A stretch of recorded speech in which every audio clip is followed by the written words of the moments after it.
Whiskey 9, 7 November, interrogative Alpha Bravo. Negative Alpha Bravo. And this is 7 November Golf. Roger, request you check your Romeo side. I'll go ahead and check my Tango side. 7 November Golf out.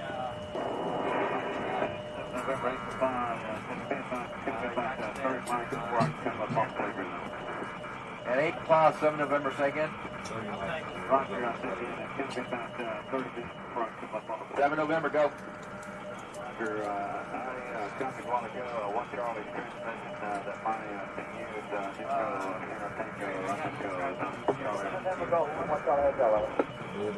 and 8 5, this is 7 November, Charlie. 8 5 right now. Now 1 Charlie, 7 November, go. This is 1 Charlie, reference to your last, you're bringing what you get into Fox 1200 between teams and local. Also request 3 units take inbound Nexus to see if we can try to get Whiskey 9 and 8 for pause with the playground. And this is 7 November, Roger, stand by. Got that. Got it? Alright. And all units, this is 7 November Golf. My unit Alpha, Echo, X-ray Alpha Alpha in there.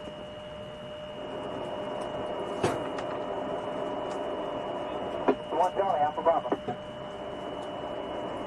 Hey, I never took a dip. I forgot to take a dip. Whiskey 9, 7 November, interrogative Alpha Bravo.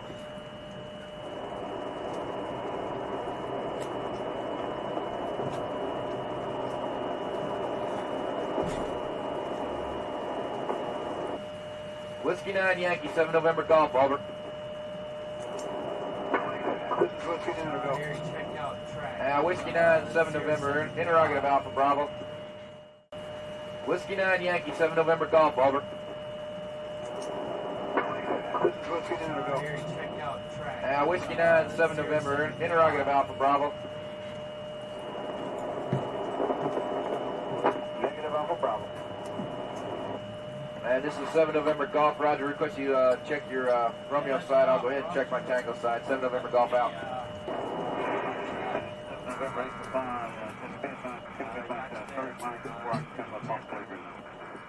And 8 Plow, 7 November, say again.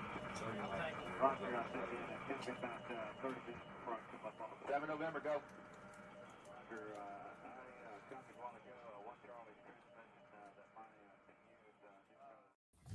Hey, what's going on, everybody? Thank you again for coming to the Civ Div's live channel.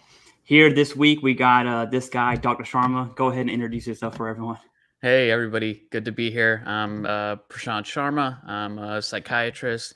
I'm a veteran as well, Air Force, and I do independent medical opinions and Nexus letters. Mm-hmm. All right. Can someone come up in the chat and let us know if you can hear us? Do we sound normal? Do we look good? Mic check, everybody. Yeah, how do I sound? Yeah, there's like a 20-second delay. So oh, okay. So Air Force here too. So I nice. assume we sound pretty good. All right, awesome. We're gonna scroll back up to the top, and we're gonna jump right into it. And I assume everyone's here for the Nexus giveaway. Okay, we are doing a free giveaway, a free drawing. All you had to do was enter into the contest, and if you want to enter in before 8 p.m., I'm going to shut it off at 7:30. So if you want to enter in the contest, make sure you do that. And at 7:30, we'll lock it down. And at 8 p.m. Eastern, which is in 56 minutes from right now, we're going to go ahead and see who's going to win this free independent medical opinion. All right. So let's scroll up and let's jump right into it. All right. So first off, Orange Remediation. Hey, brother, thank you so much for coming again. Appreciate it. Brian Green, what's up? How's it going? TKJ says, hello, Dr. Sharma. I have headache complaints in my service treatment records. Does it matter if filing headaches or migraines secondary to PTSD? I definitely have my opinion on this, but let's go with what you say, and then I'll chime in after. Yeah, no, that's great. Great question. So it's interesting. So you have this headache complaint, in the service treatment records, which is good, right? Because it shows it started at that time.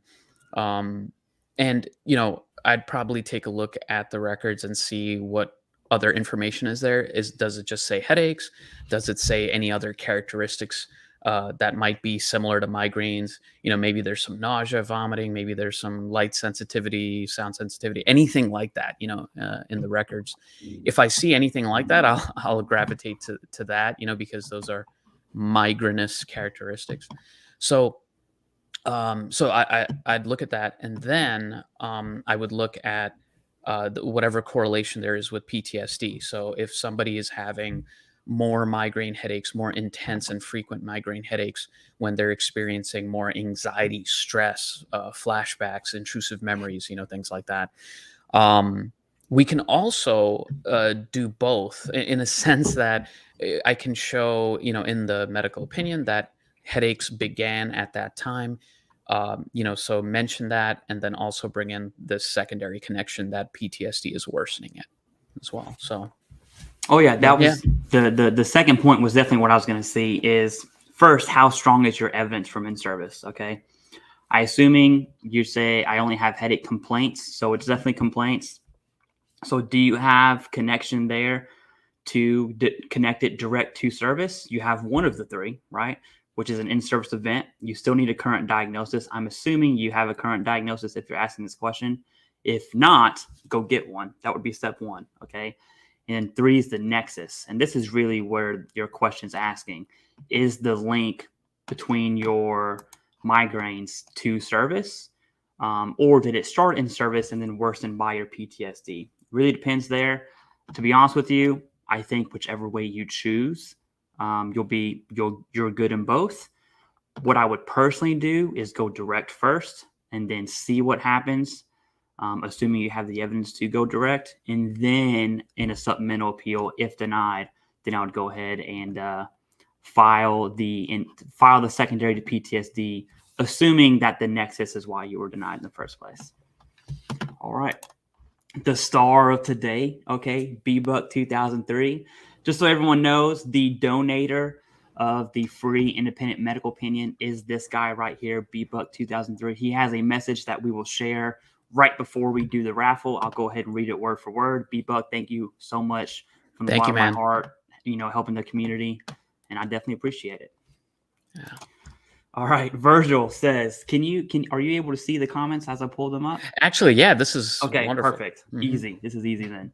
So he has 2 comments. So I'll go ahead and read them. All right. I am seeing a VA assigned psychiatrist for anxiety and depression. Is this sufficient enough evidence to file a claim for mental issues? She tells me that I have anxiety and depression. VA doctor also states I have severe anxiety and depression, and it's recorded in my medical records. Yeah, off the bat, you have a psychiatrist that has given you a diagnosis. Okay, I'm sure there's some formality in your records there, and that's it. Now you have the current diagnosis. You're still missing the other 2, right? Which is what happened in service that caused this, and then with that causation, can a CMP examiner or a psychiatrist like Dr. Sharma, can they link that back to service as a result of? Dr. Sharma, you want to chime in there at all? Yeah, no, exactly. That's exactly what I was going to say. It's great records, in terms of recent records, the diagnosis, it shows that you're getting treated, all that stuff. But the next thing would be, right, the nexus, which again, I mean, if you had some mental health issues going on and they're noted in the service treatment records, that could be, right there. That could be it. Mm-hmm. All right. Going to Raider Spawn with the all caps here. Okay. My trigger stem from my combat service in Iraq. All right. Thank you for your service, brother. Definitely appreciate that. By the way, fear of death due to indirect fire, rockets, EFPs. I also got a Red Cross message while deployed, which numbed me even more. Okay. Are you tracking on Red Cross messages? Yeah. Okay. Mm-hmm. Yeah. Do you want to go ahead and take, I assume there's a question there for, is this person able to connect some sort of mental health disability to the VA? Yeah, it's a great question. I run into this a lot. So basically, we try to gather as much evidence as we can. So, you were there in Iraq. So you probably have some records of this, right? You might have some records of maybe you had a Iraq campaign medal. Maybe it's maybe a combat infantry badge or something along those lines, combat action ribbon, things like that. Even if not, because not everybody gets those, even though you were in combat, you can still gather other evidence. So, are there any records? Were there any fellow service members or even supervisors who were there with you who could provide a lay statement, kind of verifying that? Any other documentation you have of being in that location, we can use that as evidence. And then, of course, then you have to bring that, right? So you had these in-service stressors or events, which are the root of the what I'm thinking might maybe PTSD, right? That you're asking about. So you've got these in-service stressors and the events, and then that links to your current illness, which might be PTSD. So then you need a current diagnosis, which may be in the form of a VA psychiatrist, maybe an outside psychiatrist who does the diagnosis for you, and then helps you make that connection, or you do a Nexus letter independent medical opinion to make the connection. Oh yeah, perfectly said for sure. Someone had answered right below, says yes, but you need that connection if it's not in your service record. If you have combat, then it's presumptive. I wouldn't say presumptive, meaning the VA is going to. So if you go to combat, you don't necessarily come back with, PTSD on the high end or anxiety, depression, insomnia, stuff like that. So it's definitely not, it's not a presumptive, but the case is there to be made. Okay. And so if you have the CIB or the CAR, the combat infantry badge, or the combat action badge or the combat action ribbon, and you have a diagnosis, you're not fine, but you're going to be fine in terms of VA benefits. Okay. So definitely seek healthcare, as always. All right. We're live right now. Here we go. Okay. All right. John Erickson says, how many secondary connections can you get from high arc foot pain in service? Issued heavy arc supports in service. Out now, 30 years later, I have bad knees, hips. Oh, yeah. So this is definitely outside of the lane of psychiatry. But generally speaking, okay, exactly what you have here. You said, I have bad knees, hips, lower back, neck, shoulders. More so your hips, your knees, hips, and lower back. There's a better causation there. The problem is, right, if you do submit knee conditions, hip conditions, and lower back pain to your foot conditions, you have to rely on the C&P examiner to make the medical nexus. And that's not always going to be the case, okay? Especially if they're not really seeing you for in a solid amount of time. A C&P exam is a one-time visit, maybe 10, 15 minutes, 45 max. But I will say this, John Erickson, if you are going to primary care and you're seeing a physician and you're constantly talking about your knees, hips, and your lower back, your neck and shoulders, and you always bring up your foot conditions, how your feet hurt and now your knees hurt, now you're starting to build the connection just verbally, okay? And now that physician's records or your primary care's records is going to reflect that. And that's kind of how you build that argument without an independent medical opinion. Now, in my experience, helping veterans submit musculoskeletal secondary claims, I would say 8 times out of 10, when denied, you're going to have a medical opinion in a DBQ that's in person. Okay, that's key. It has to be in person and through a physician, right? You can definitely use a physician assistant or a nurse practitioner. Personally, I would just go to the physician anyways. If you're going to pay, I would pay for the physician, right? And so that's my opinion on it. But absolutely, there are many ways to do that, and a PA and MP is one of those ways. Do you have anything to add to that? Okay. No, that was perfect. Yeah. Yeah. All right, sleep study. Yep, here we go. Sleep apnea is always a big piece of the conversation here, okay? So my sleep study shows I have mild sleep apnea. Is that considered obstructive if I use a CPAP or BiPAP? Go ahead. Oh, yeah. Good question. So the sleep study itself should actually show that, right? So The two main sleep apneas there are obstructive and central, right? So obstructive is something that's occluding the airway itself, right? So this could be from upper respiratory diseases, asthma, different things like that. Or weight can cause it, weight gain can cause it as well. Meanwhile, central sleep apnea is caused by a neurological disorder of some kind, right? Now, in any sleep study, usually lab-based sleep study, they should have like different measurements on there, right? So hypopneas, apneas, number of apneas per hour, AHI index, RDI index, all this stuff. But it should be written there. If not, you can ask your physician, like whoever ordered or provider, whoever ordered the sleep study, to interpret it for you and see if it's obstructive or central. In most cases, it's obstructive because central is fairly rare, but you should definitely ask. Oh, yeah. All right. So moving on to our super stickers, right? I haven't even been paying attention. So let's go ahead and knock these out of the way right now. And so, one, the $10 donation. Thank you very much, Secret Sauce. I definitely appreciate it. His question is Dr. Sharma taking new intakes yet? I submitted my request for your service in April 20th. And the email said within a month. I understand that he probably needs, you're extremely busy. So this is a perfect time to go ahead and talk about this. Absolutely. Yeah. No, thank you so much, Secret Sauce. And I apologize to everybody for the wait. It is, so basically, I have this waiting list, and then I'm trying to work through the list pretty much, right? And what happens is the list is sometimes difficult to know, like how long it'll be, because some folks, I'll end up doing their record review and they might not need a Nexus, right? And so I'll say, hey, I recommend you do this, or you're good to go.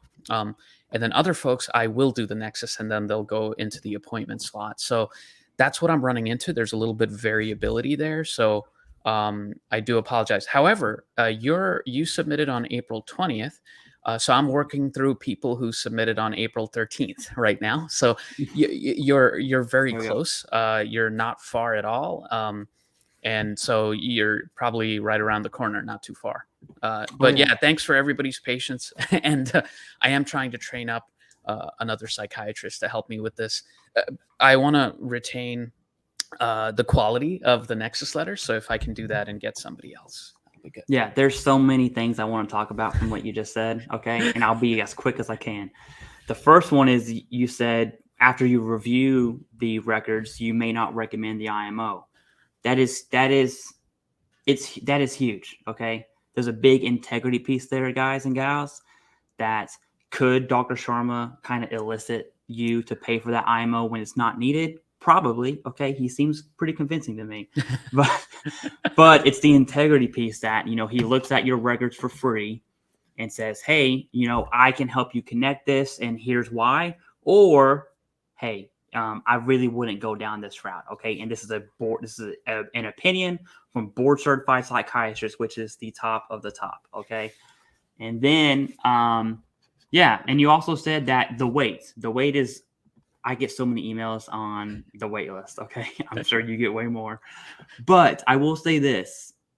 If you are considering submitting a claim, whether you're going through Dr. Sharma for an IMO and DBQ or not, regardless, the day you decide you're going to submit a claim or you might submit a claim, just start an intent to file.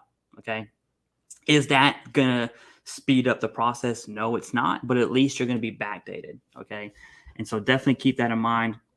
You got to hit that intent to file. All right. Vanessa with the $20 super sticker donation. Thank you so much, Vanessa. Longtime fan of the show. Same with Secret Sauce. Longtime fans of the show. I definitely appreciate it. More than you know. All right. Eli Riddle with a $5 super sticker. Thank you so much. Mark Shippey with the $5 super sticker. Let me actually scroll down and see if you guys have anything else to add to these as I call these out, because I don't want you to donate and then not get your question asked. All right. So Secret Sauce has added something. Major depressive disorder with alcohol use disorder. The with means that I can file secondary conditions related to health conditions from alcohol. Absolutely. Okay. And so this is I just worked with someone who had terrible knees, had 2 knee replacements, just has been going through surgeries for like the last 15 years. So it's the worst knee conditions you can possibly imagine, at least living with. And he's been gaining weight. And the VA does not rate obesity. You cannot get a rating for obesity, but they will service connect obesity saying, hey, we recognize that your obesity is directly a result of your knee conditions. Therefore, we're going to recognize it. Now, what this does, now you have obesity that you can work with, which is a factor of sleep apnea, right? There may be some depression in there. And I'm just generally speaking, okay, there's secondaries that you can work off that. And alcohol is the same exact thing, same concept. Do you want to add to that one? No, that was perfect. Yeah. And, sleep apnea, big one, right? Alcohol, because alcohol weakens the upper pharyngeal muscles, right? And worsens sleep apnea. So, yeah, completely agree. All right. And Alex Figs with the $5 donation. Thank you guys so much. I never know what to say when someone donates because I just feel weird, okay? But thank you so much. I appreciate it, okay?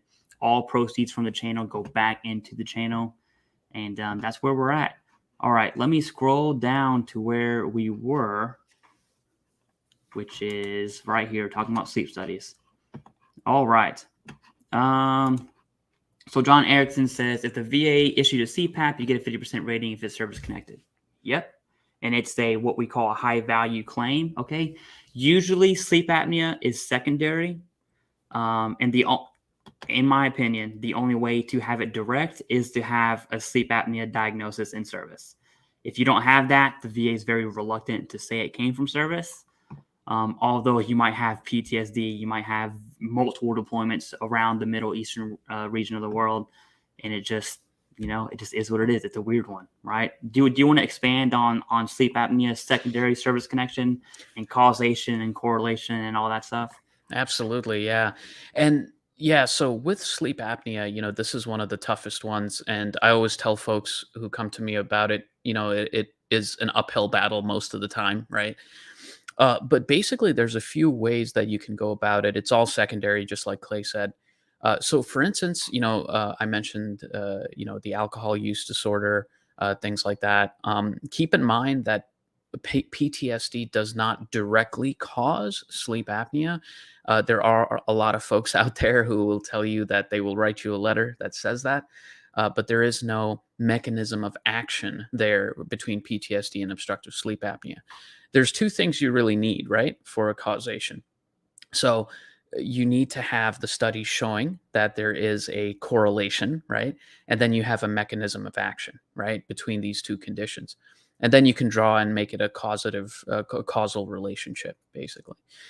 But PTSD and other mental health issues certainly cause other things that can indirectly then connect to obstructive sleep apnea. For instance, if somebody has major depression or PTSD and they gained a lot of weight, emotional eating, things like that, that can be weight gain that could lead to obstructive sleep apnea, right? We have to be very careful with the documentation with that. We have to be very meticulous, document the weight. That's what I usually review when I do the record review. That's one example. Also, alcohol use disorder. Alcohol use disorder is frequently coming up when people have PTSD or other mental health conditions because it's in a self-medication pattern, right? So we can connect alcohol use disorder, right? And then we can connect, then we can connect obstructive sleep apnea from that. Also medications. So certain medications like benzodiazepines that are anti-anxiety medications, they can worsen sleep apnea. Certain hypnotics like Ambien, Restoril, things like that. Mental health medications can cause weight gain, right? Which then cause the sleep apnea. Those are just some examples. There's a lot of examples out there, and it sort of depends on each person. But I can take a look at the records and kind of judge that. Oh yeah, perfect. MK, I hope that answers your questions. When it comes to secondary sleep apnea claims, we could do the whole stream could be just about that. Okay. There's a lot of correlating factors, and causation is very difficult to prove. And to kind of dumb that down, what I always tell everyone is if every road sign is pointing that way, something over there probably caused it, right? So PTSD, weight gain, burn pit exposure. You have 4 deployments to Iraq and Afghan. All those correlate to sleep apnea, and then you could at least argue, and at least as likely as not, for sleep apnea service connection, right? And it's hard to argue against that when a board certified psychiatrist says it's so, right? When a nurse practitioner says that, it's debatable, okay? And so it definitely depends who you get your Nexus from. And that goes with any, we're talking like psychiatry right now. If it's a lower back condition, do not ask Dr. Sharma to write you a medical opinion. He's going to say no, right? Because this is not going to work. All right. But thank you, Dr. Sharma. That was a perfect explanation. And let's go ahead and move on, all right? So in Brown, also with the $2 super chat, definitely I appreciate that. He asked, where am I at? He's been waiting on a year for his deferred PTSD claim. So deferred means that the VA needed more time, and apparently that more time has been a year. And so in Brown, in cases like this, what I would do is call the White House hotline for VA complaints. Go ahead and give that a call. Maybe not now because it is late in the evening, but I would call them first thing tomorrow. Just Google VA hotline, get the number, and let them know what's going on with your claim, how long it's been deferred, and then that will get the ball rolling. Okay, hopefully that will. All right, Alex Fig says, "What's up? What's up, man? Thank you for coming to the stream. I definitely appreciate it, guys. It's 7:26, and so if you have any last-minute contest entries, need to do it right now. I have my phone open. I'm waiting. I have a very solid system. And then at 8 p.m. in about 30 minutes, we'll do the raffle and see where it lands. All right. John Erickson says, I know you can get sleep apnea connected to medications from, yep, exactly what, right? Like gabapentin is definitely one. All that stuff. I'm going to try and scroll down a little bit as much as we can. Okay. B-Buck, again, I'm never going to not shout you out if it comes up in the chat, right? B-Buck, thank you for your kind acts. Everyone, B-Buck is the reason we have the free giveaway for the independent medical opinion and DPQ from Dr. Sharma. And even after the live giveaway, we're going to still be on stream and answer your VA questions. So definitely don't go anywhere. Thank you, B-Buck. You're awesome. Seriously. Oh, yeah. All right. Florida Marine says, is high blood pressure better secondary to PTSD or sleep apnea? This is 100% in your lane, and take it away. Sure. That's a good question. Is high blood pressure better secondary to P? Oh, okay. Okay. Now I got it. Okay. Yes. So high blood pressure is definitely better as secondary to sleep apnea, okay, than PTSD. You can still connect it to PTSD.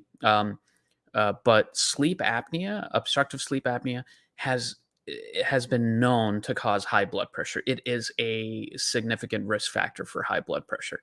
It's very hard to argue against that, and it's fairly easily proven as well. So yeah, I would definitely go with secondary to sleep apnea with that one. Oh yeah, that's a prime example of knowing the studies. Okay. And if let's just hypothetically say sleep apnea didn't have that causation, from a very basic standpoint, I always say, what does the evidence tell you, right? Does the evidence tell you it's connected to this rather than that? And in this case, sleep apnea would tell that story a bit better. And there we go. All right, mic check. Hey, we're good. We are in here. Okay. So that's the beginning of this stream. Wow. We got a ways to go. Okay. Gus says, drinking a beer, watching you claim. Hey, you guys know what I'm drinking. I didn't pour it on stream this time because last time YouTube demonetized it. So whatever. It's here. All right. Let's get past all the mic checks here. Okay, tons of mic checks. Here we go. Kevin Trotter says, can the VA reduce your rating when you are waiting on a higher level review? I got a proposed reduction about 2 months ago, currently 90%, but my rating showing 70. Yes, they can. Okay. This is a huge topic amongst the veteran community, especially on social media. is, can the VA reduce your rating? And that answer is yes. Okay. Now, what's the only thing we can do about that proactively is keep going to healthcare, right? If you have mental health disabilities, if you have knee conditions that are service connected, when you make an appointment with primary care, you need to say, hey, my knees hurt. Hey, I'm struggling with X. I'm struggling with Y. And in the event that you say, if your primary care says, hey, how's your depression been lately? And you're like, you know what? I've been cured. I'm good. I'm telling you, within the month, the VA will be like, propose reduction. And that's when we see that. Now, that's a very extreme example, okay? A more common example is a lack of healthcare appointments would indicate that your condition isn't as bad as it was rated at first, right?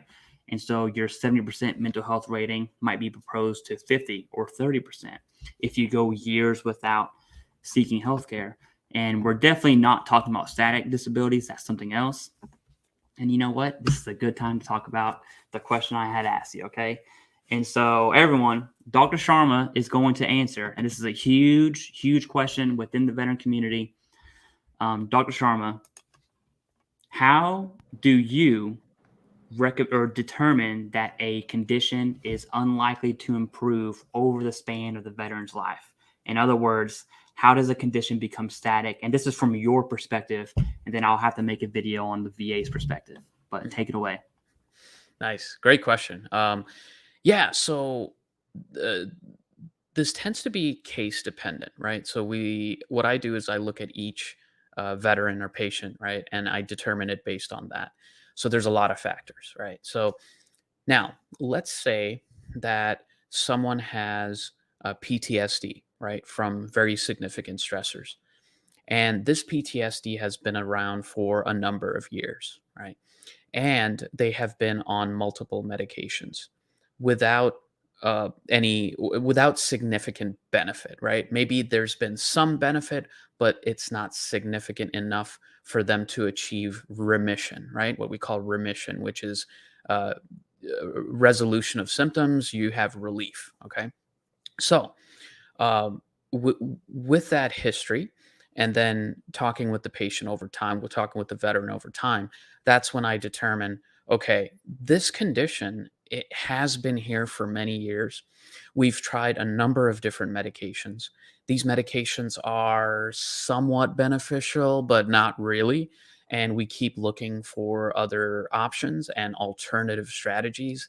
The veteran goes to therapy regularly, and the condition is the same. I would rule that as static, right? Barring anything really different happening somehow, some drastic change in the mental illness, right? Which is unlikely. Now, let's say someone has an adjustment disorder or maybe even a PTSD, but the trajectory has been going up in terms of improvement, right? The veteran's been on medication, doing therapy steadily. Their PTSD scores, their anxiety scores are getting better, right? So that means there is some benefit to be had, right? So that is not a static condition, okay? So that's on a case by case. Now, there are certain diagnoses that are static. That when I think about them, that's not 100% rule, okay? But most of the time, schizophrenia is static, right? Schizophrenia is a psychiatric illness, but it's really a neurodegenerative illness, right? So it steadily gets worse over time. It usually doesn't go into remission. You usually need to be on medication all the time, and there's still some things that happen in between. Similarly, bipolar disorder. Bipolar disorder is another illness that tends to be around for the person's entire life. Okay, they tend to need to be on medication. Again, that's not a 100% rule. I've had some patients get better and go into remission without medication, but it's quite rare. Okay, so that's how you separate it based on diagnoses, and then that's how you separate it based on characteristics. It goes back to, are you getting better? Have you been on medications? Have you been on therapy? What's the trajectory of the illness? Pretty much. Oh yeah, that might be the best explanation I've ever heard of determining if a condition is likely to improve or not. All right, let's you. get back to super stickers. All right, D-Dog, D, thank you so much for the $5 donation. I appreciate it greatly, more than you ever know. Okay, thank you so much. Tony Ferrar, super sticker, $10 donation. Thank you. All right, I appreciate it. If you guys want to ask anything, definitely. Here we go. Okay, here we go, Tony. So Tony says, filing for my knee pain and back pain. My question is, I hurt my knee before my back, but I hurt my back doing squats, which requires you to bend your knees. Am I okay filing these together? To answer your question, yes, you're okay to file those together. To pose you back a question, one that I would argue is more important, is did this occur during service and did you complain about it? So the in-service event. Do you have a current diagnosis of lumbar strain, of some slip disc, degenerative disc disease, whatever is going on in your back? What is that? Same thing with your knees too, okay? Do you have a current diagnosis for your knees? And then with those two, the in-service event and the current diagnosis, can a medical professional link those to service? And that's a difficult question for any of us to answer. But if you believe so, then I would submit those claims together.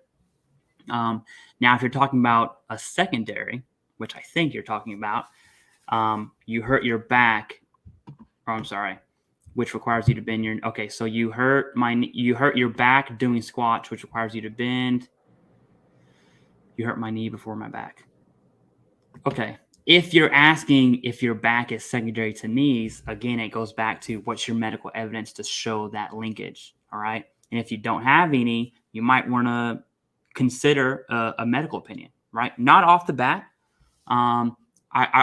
There's always two options. Okay. You can either, one, submit a claim. So let's say back secondary to knees, and then hope that your evidence is strong enough for a CMP examiner to make that connection. It just might be, okay? And then your second option is up front. You can submit an independent medical opinion and an in-person DBQ for that, and then submit those claims.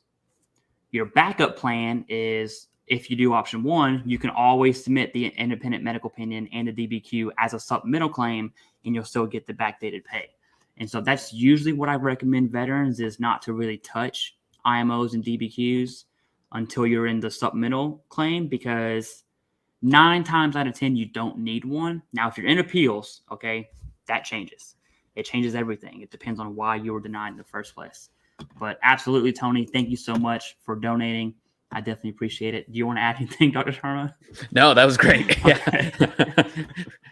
All right, moving on to a $2 donation from Gus. Thanks for everything, Dr. Sharma and Clay. Hey, thank you for everything. Guys, without questions, there is no live stream, okay? So thank you, especially those, sharing your medical history or any symptoms that you may or may have, right? Thank you very much. We definitely appreciate that. In Brown, I can't not skip over a Kentucky comment, all right? That's what I'm talking about. I'm from Kentucky, so that's what it is. William Tate, $10 donation. Hey, I'm looking forward to our one-on-one meeting, brother. Thank you so much. Second live stream, I believe, that you attended. And so welcome to the show. Welcome to the show. All right. B-Buck 2003, the man of the hour, says hit the like button. Everyone, definitely hit the like button. Share the stream if you can.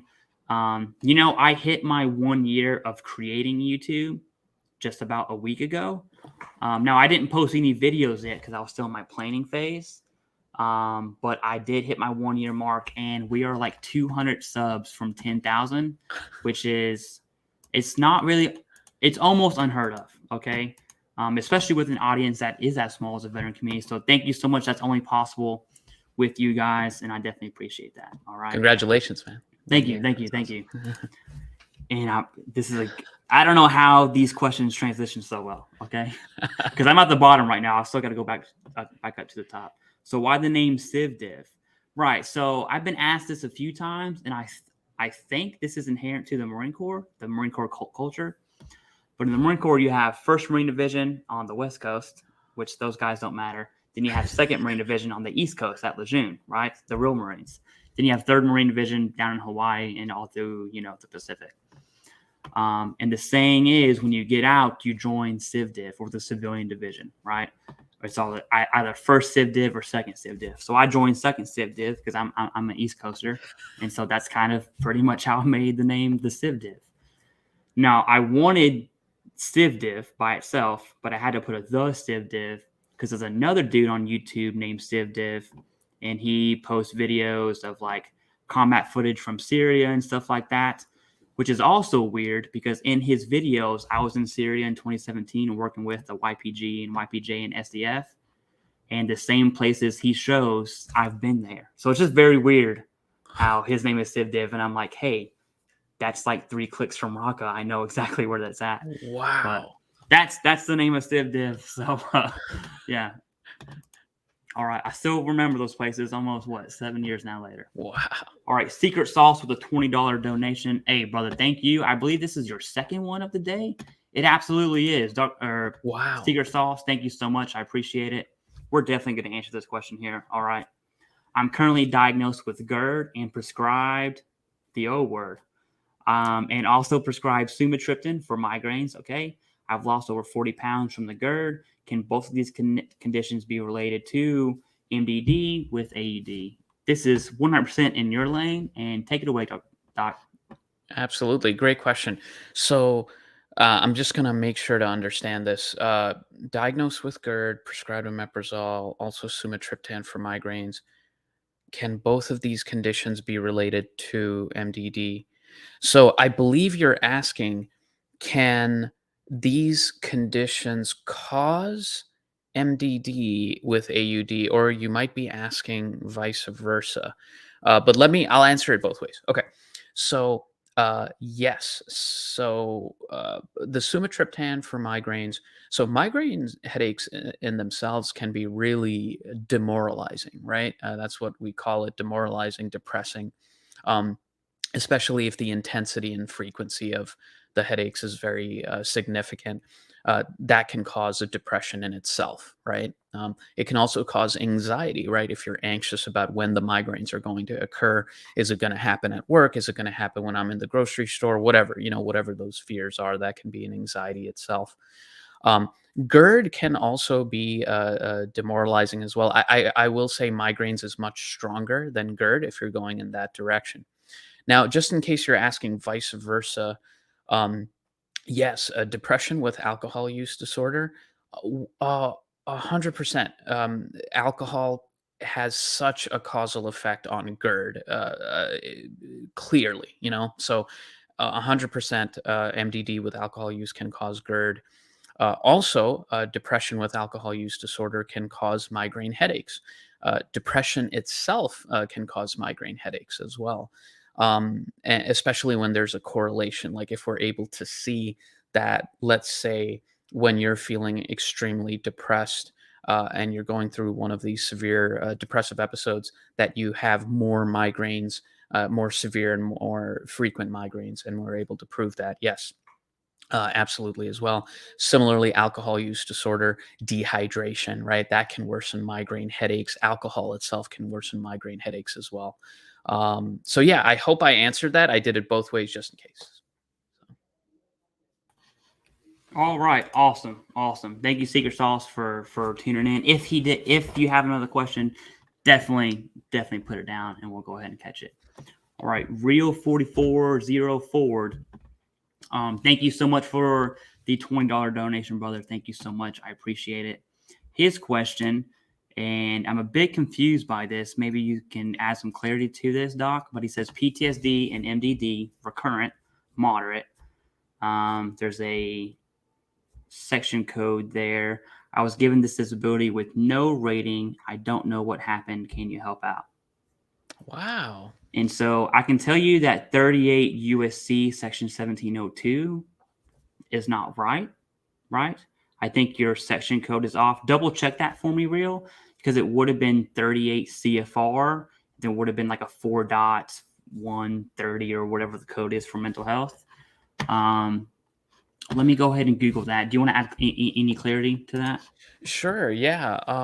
That is really strange. If I can't see someone having PTSD and major depressive disorder and not having a rating, I feel like it would at least cause some distress, especially with both conditions, unless they're both in complete remission, right? Like there's no symptoms whatsoever somehow, and no medications and no anything. So what I would say is I would probably look at the decision letter. So I can look at the decision letter and I can kind of try to interpret why they did that. And then, we could try to increase it or something. Oh yeah, and definitely feel free to shoot that to me as well. If do redacted, because your social is on your decision letter. So redact that information, send it to me. I missed the 38 part of the USC. And so basically what that means is it's presumptive. Okay. And so you have presumptive service connection. I'm wondering exactly what Doc said. Send us the decision letter, or if it's just deferred. All right. But you have the code there. There's something going on that we're definitely missing, or we're missing context to really answer that. Exactly. All right. So clear that up for us, real, and then definitely get back to us, and we'll hop right on it. All right. Gus Jimenez says, I hope I said that right. Jimenez. Dr. Sharma. Diagnosed with OSA in 17. Denied secondary to service-connected knees, weight gain, and medication. Denied and currently at BVA, so in appeals. If denied, thinking about refiling secondary sinusitis, awarded presumptive. Your thoughts? What are your thoughts on that? There's definitely, so before you start, Dr. Sharma's going to have to assume some evidence here, because we're definitely reading between the lines, right? And so with that understanding and assumptions, Doc, it's all you. Exactly. I was just about to say that. I'm just curious about, you have the service-connected knees, there's weight gain, and there's medication, which are fairly strong evidence. I guess it might depend on the medication. Maybe they weren't convinced that contributed to the weight gain or to the OSA. Maybe the timing was off, perhaps. Or maybe it's one of these things where you just have to keep hammering them like you're doing with the appeals and everything. So if currently it's there and you're waiting for a decision, I would certainly wait on that decision and then look at what their rationale was, right? And I can help with this as well. But looking at their rationale and trying to determine why were they not convinced, right? So for whatever reason. And then based on that, you could indeed file secondary to sinusitis. Sinusitis, you mentioned, was awarded presumptive. So I'm guessing that you were in the PACT Act, one of the PACT Act areas, right? Middle East and whatnot. So yes, you could do it secondary to sinusitis.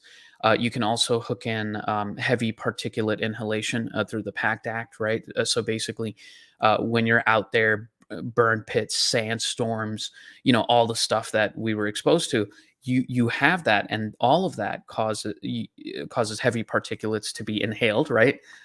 It's not like we had PPE, right, that you could use.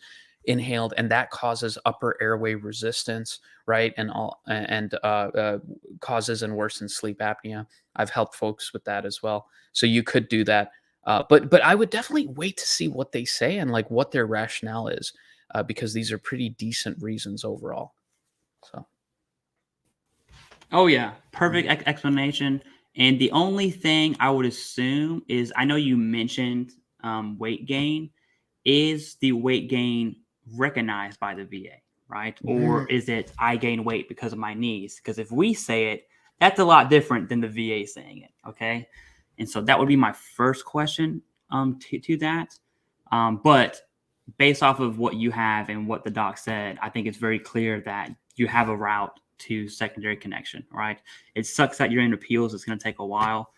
But once that's finished, you go ahead and file that. I will say, don't wait for healthcare though. So if you have sinusitis, you have sleep apnea, go complain about it and say, hey, my sinuses, I think it's causing my sleep apnea, blah, blah, blah, blah, blah. Keep pushing that narrative. And then that's just going to build the evidence for you while you wait, especially if it's like a 2-year wait in a dramatic sense, right? Then you got 2 years of evidence.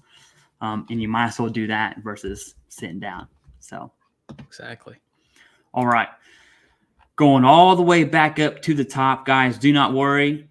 We answer questions in order, unless, of course, there is the super chat. So back up to the very, very top. I'm so glad we have this comment thing, because this would be very difficult to do Yes. without it. Okay.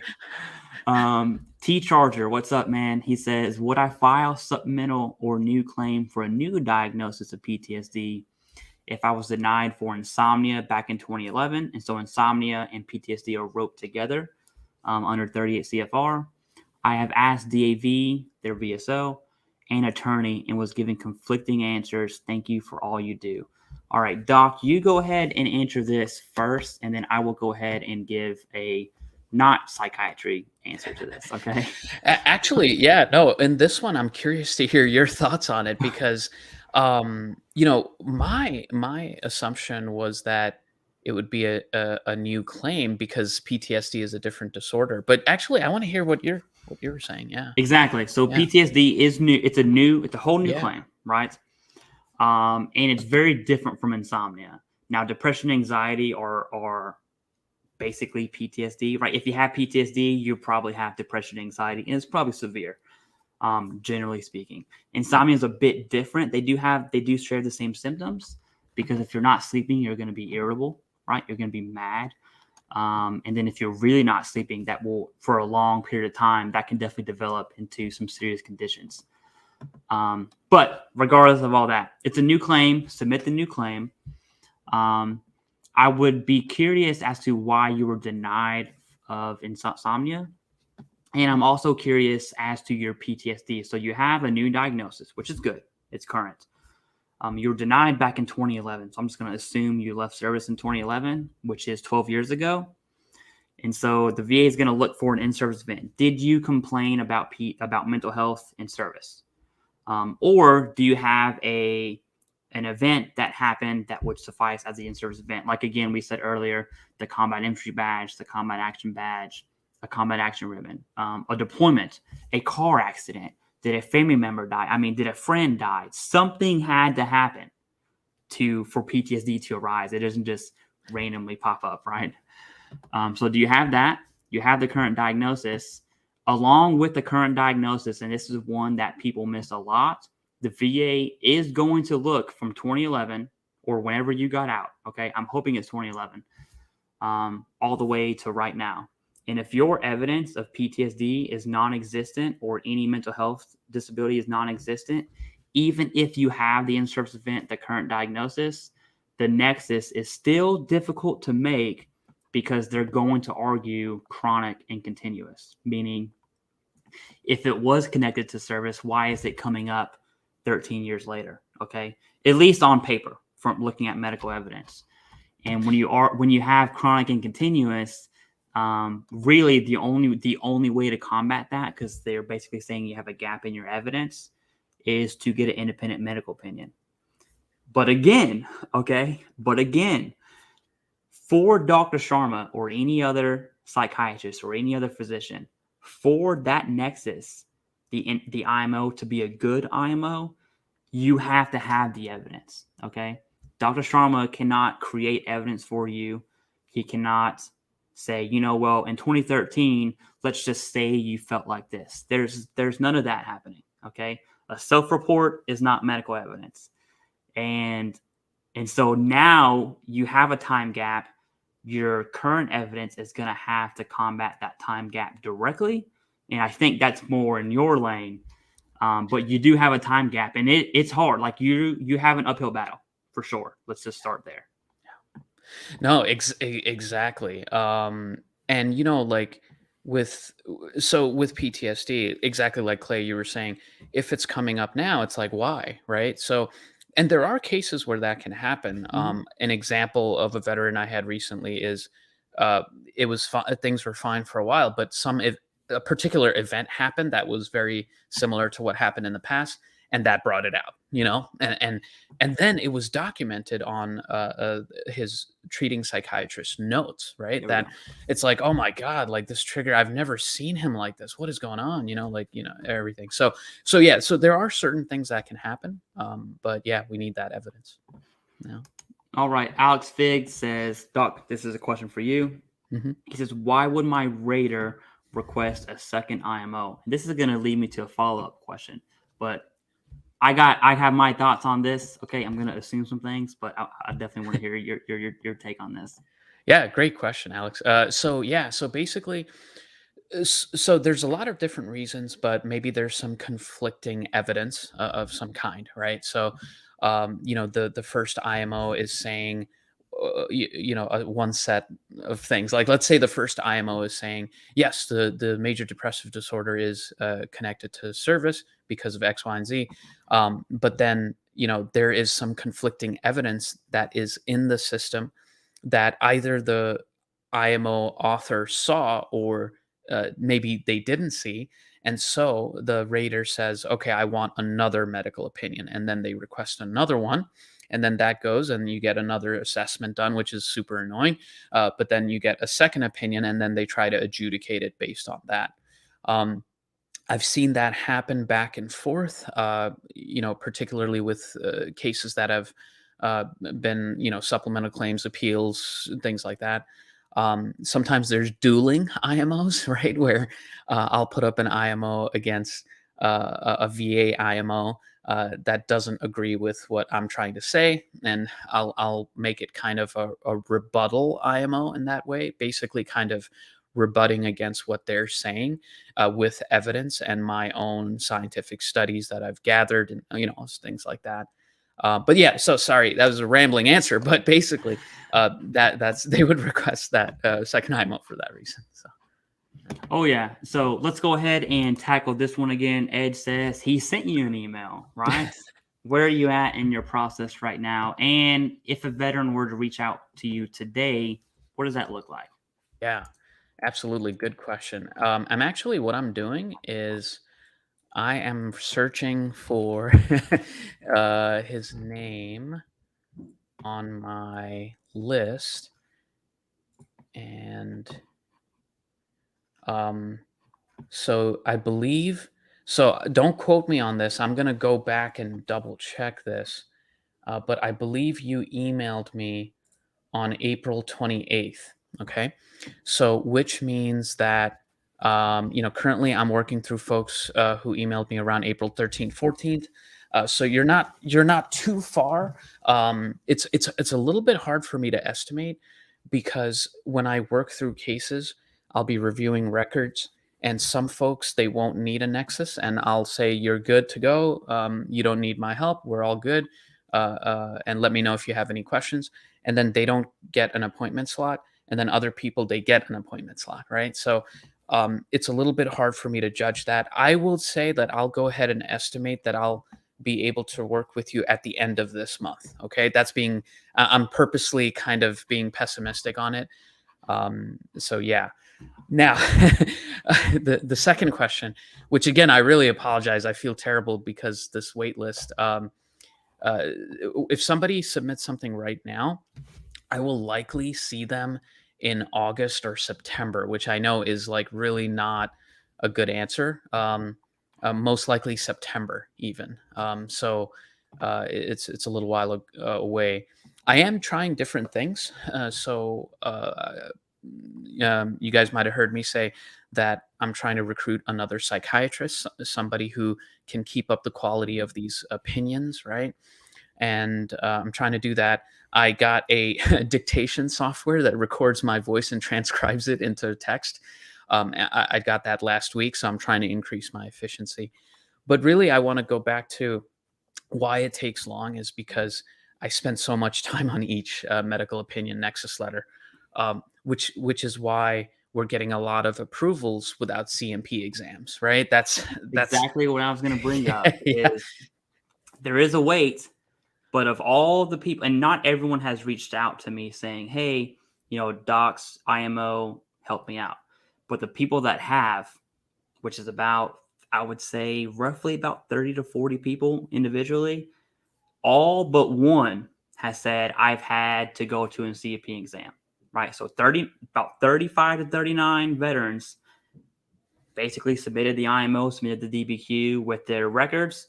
Boom, they get a rating. And in fact, one of them, I don't want to say their name because I don't know how people are, but one of them had that rating in 6 days, right? And it was a very hefty rating, a 70% for mental health.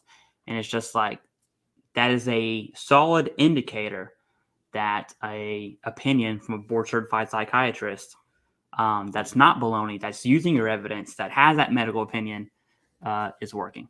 So I would say it's worth it. Okay, personally, and we always have the intent to file date to go ahead and go from there. Exactly. And what I've been trying to think about it as it's a good return on investment of your time. So basically, you're investing this time waiting, which sucks right now, but it'll be a good sort of result. So yeah. All right. So it's 8 p.m. Right. Oh. This is the big moment. I don't have any music cued or anything like that. I probably could have. That would have been cool. But to tell you guys how this is going to happen, I have an app on my phone and everyone's email, because I didn't want to show personal emails or information or anything like that. And so in my email, I have a numbered list of what number corresponds to what veteran. Right now, we're at 254 veterans have entered in this free giveaway, okay, which is way more than I expected, because I was going to do like a paper raffle because I didn't expect that many people to do it. But I'm not going to write 254 names on pieces of paper. So I'm going to start this. It's going to show me a number, okay, and then I'm going to say the winner, right? And I'll use your name I won't use your email. I'll use your name in your email. And if you're on, that's great. I'm also going to draw 2 more people, okay? Just in case this person doesn't get back to me, right? So I'll send them an email. I'll give them 24 hours to respond. If they don't respond, I'll go to number 2. If they don't respond, I'll go to number 3. If they don't respond, okay, I guess we'll do it again. I don't know. With all that said and done, okay, let's go ahead and let's do this. All right. Let me scroll all the way down to the bottom here. All right. And so here we go. Yep. And B-Buck just said he's the one that had the rating in 6 days. That's why I didn't want to say anything. But absolutely. Okay. And guess what? He's 100%. Right. So was it worth it? I think B-Buck would say yes. All right. Okay. Let's go ahead and get on this.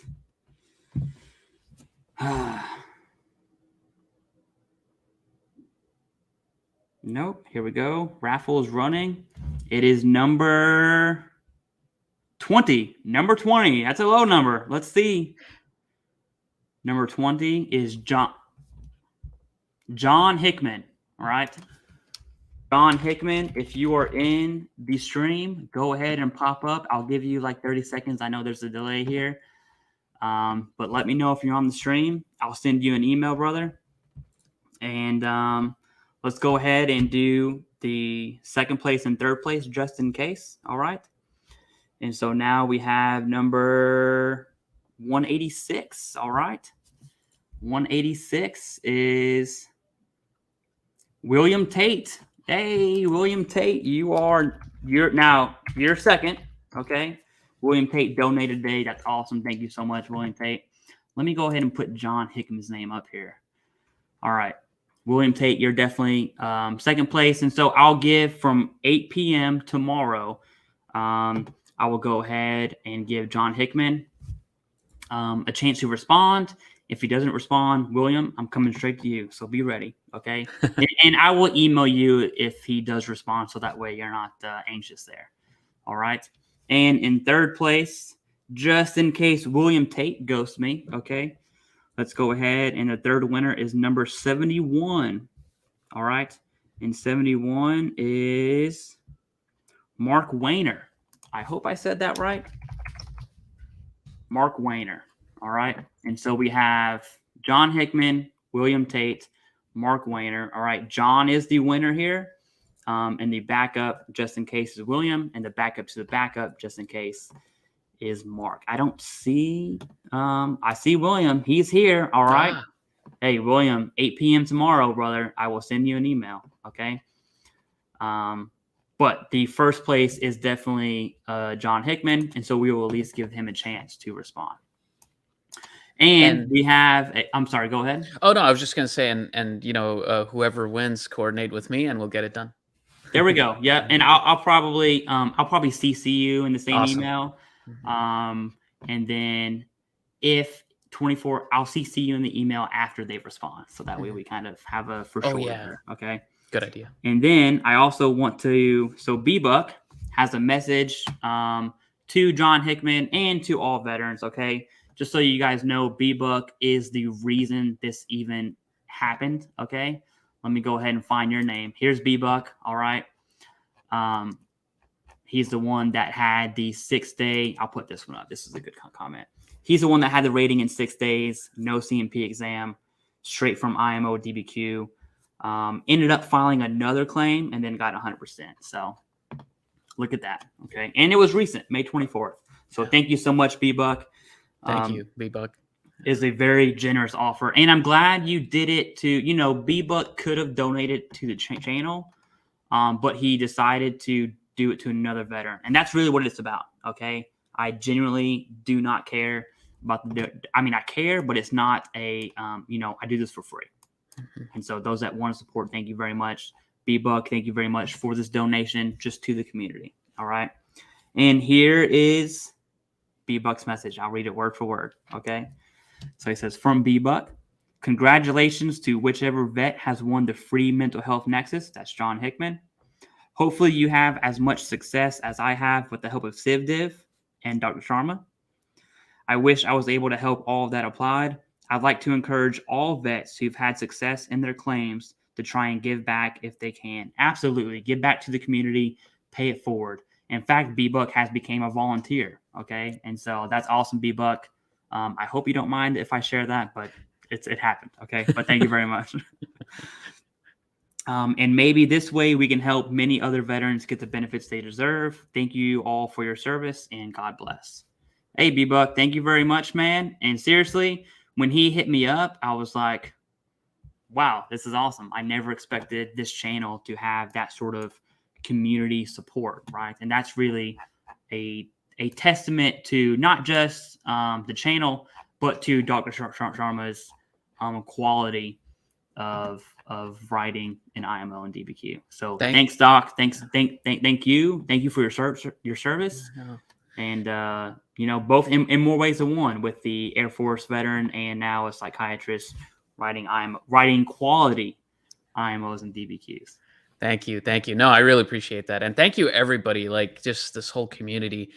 This is, you guys, what I did for work before was I was working, for these hospitals and companies under the crush of, bean counters who wanted me to see people in 15 minutes. Okay. And then I started doing this work, which is extremely rewarding. I get to work with fellow veterans doing this stuff, making these differences in your guys' lives. So thank you, everybody. Thank you, B-Buck. And yeah, this is awesome stuff. So I'm glad to be here and doing this. All right.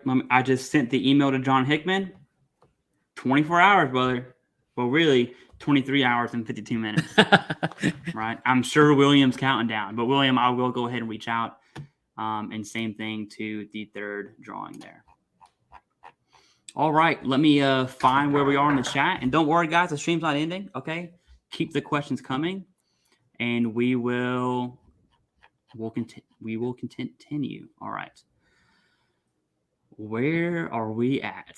Here we are. Okay. Alex Fig says, hey, Civ, my uncle wants to begin with the VA. He's 62 years old. Can he receive a rating although he's been out of service for nearly 30 years? Absolutely. Okay. If you're a veteran with an honorable discharge, you are eligible for VA benefits, not just disability benefits, right? But for healthcare and a slew of other things, education, stuff like that. Now, as far as disability goes, is he can he? Absolutely. Now, it's an uphill battle just to start. We'll just start there. It's an uphill battle because, again, you're fighting the time gap. And so the VA could argue chronic and continuous, assuming that your uncle hasn't been to medical or private health care within those years. But to answer your question, yes. And if he wants to, have him send me an email at TheCivDiv@gmail.com. And usually what I do for people that have been out for a long time, I will directly refer them to Dale K. Graham and have their resources available to help veterans out. So, all right. Hey, guys, 73 watching, yet only I know this comment was like an hour ago. It was, you know what time this was posted? What time? 7:07. Wow. We are 7 minutes into the stream. Okay? Oh my goodness. But yeah, so hey, if you haven't hit like yet, definitely hit like. And B-Buck, thank you again, brother. Thank you again. All right. LG, longtime fan of the show, says, "What's up, guys? Welcome back, Doc." That's right. I didn't even say that. Welcome back. This is our second stream together. Okay. I definitely appreciate it. The first stream was a success. And looking at the comments and the viewership right now, we're doing better. Right. Nice. We're doing significantly better. So it's happening. Okay. Awesome. Enough about us. Let's get to the question. Is it possible to link IBS to PTSD? That's all you. Go ahead. Yeah. Great question. This is one of my favorites because I'm really interested in this topic as well. So absolutely, IBS can be linked to PTSD.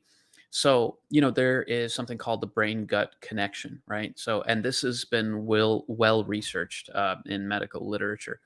Basically, anxiety, which is a significant part of PTSD, can cause symptoms in the GI system, including diarrhea, constipation, stool urgency, which is basically when you have to run to the restroom, right? To use the restroom. Nausea, vomiting, sometimes in severe cases, abdominal cramping as well. These are all signs and symptoms of irritable bowel syndrome, right? So absolutely. So PTSD can be connected to it. And the connection is very clear. It is a causal relationship. I have tons of studies showing this. It can 100% be linked. Oh yeah, to point something out, is you said causal relationship, which is a whole different ball game, right? Yes. Where sleep apnea is difficult because it's correlation. Not that you can't do it, just it's harder. Where causation is, hey, this happened X because of Y, right? And it's almost mathematical at that point, where 2 + 2 is 4, and that's why it's easier to connect IBS. Also, IBS and GERD, they aren't specifically presumptives. You won't find that in the PACT Act, but you will find GI a part of that, and those are in the same family.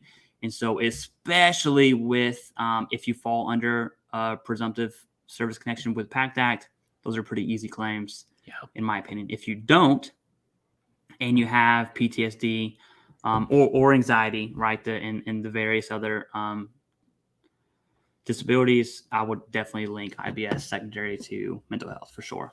Absolutely. Oh, and that's a great point. The number of veterans I see who say that once they were deployed to Iraq, Afghanistan, one of these places, like clockwork, they come back, or maybe during the deployment, like they have a meal and they immediately have to go to the restroom, right? So, and they thought that was normal. They thought, oh yeah, everybody probably deals with this, right? No, that is that exposure, right? That presumptive thing that you were talking about. So. All right, yeah, for sure. All right, Jerry Daniel say, "I have a strange one. Can you help and give an honest opinion?" We'll do our best. Okay, let me scroll down, Jerry, just to see if you commented recently after that. What I want you to do. Okay, I see it. I'm glad you said something because we are really far away from the bottom right now. Okay. Yeah. So I have an honorable discharge from the Army. That's good news. Okay. I'm in the Navy going through boot camp. That part sucks, right? Sorry for you. It's a joke. Okay. All of a sudden, on the way to the chow hall, a girl runs out screaming with handcuffs on one hand and a sheet. There's definitely more to this. Around her and blood everywhere. I left the Navy immediately and took an OTH. I couldn't deal with it, and I still hear her screams. I can see her face. Am I eligible? All right. I'll answer the eligible piece if you want to focus on the psychiatry piece, because this is a little difficult for me to kind of give that opinion on. So Are you eligible? Yes, from your Army time. Okay. Under an OTH, you may still be eligible. There's different versions of an OTH, if you will, different severities, and you can always get a discharge upgrade. Okay, especially if it was due to an incident that did cause some sort of mental health related condition, right? And that's not an overnight thing. I can tell you that it's going to be a battle, but it may be worth it, especially if your symptoms are severe. A 50%, 70% rating would definitely make that fight worth it.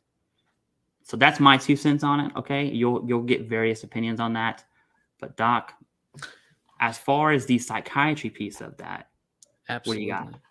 No, great question. So yeah, that can definitely have an impact. Certainly like an event like that. So even solitary events, right, can cause PTSD, can cause anxiety. That's one thing. Also, with an event that happens, it doesn't always have to be PTSD, right? It can develop into an anxiety disorder, right? So we don't necessarily have to move towards PTSD. Maybe there's an unspecified anxiety disorder or a generalized anxiety disorder that developed from that, right? But yeah, it can certainly develop. I think from the claim aspect, besides the eligibility that Clay answered, is there any? It would be great if there was some documentation of this incident. I realize that might be difficult because it was in boot camp and it sounds like it was chaos. But if we could get some kind of documentation, official documentation would be great, or lay statements from fellow, sailors who were in boot camp, things like that. But yeah, absolutely, it can certainly lead to a mental health condition, even a solitary event like that.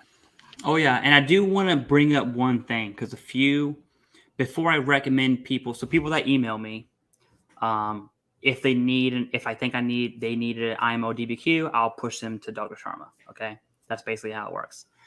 Now, before I do that, okay, can Dr. Sharma give you a diagnosis? Absolutely, right? A board certified psychiatrist can give you a diagnosis. It's important, okay, that this is a one-time visit, though.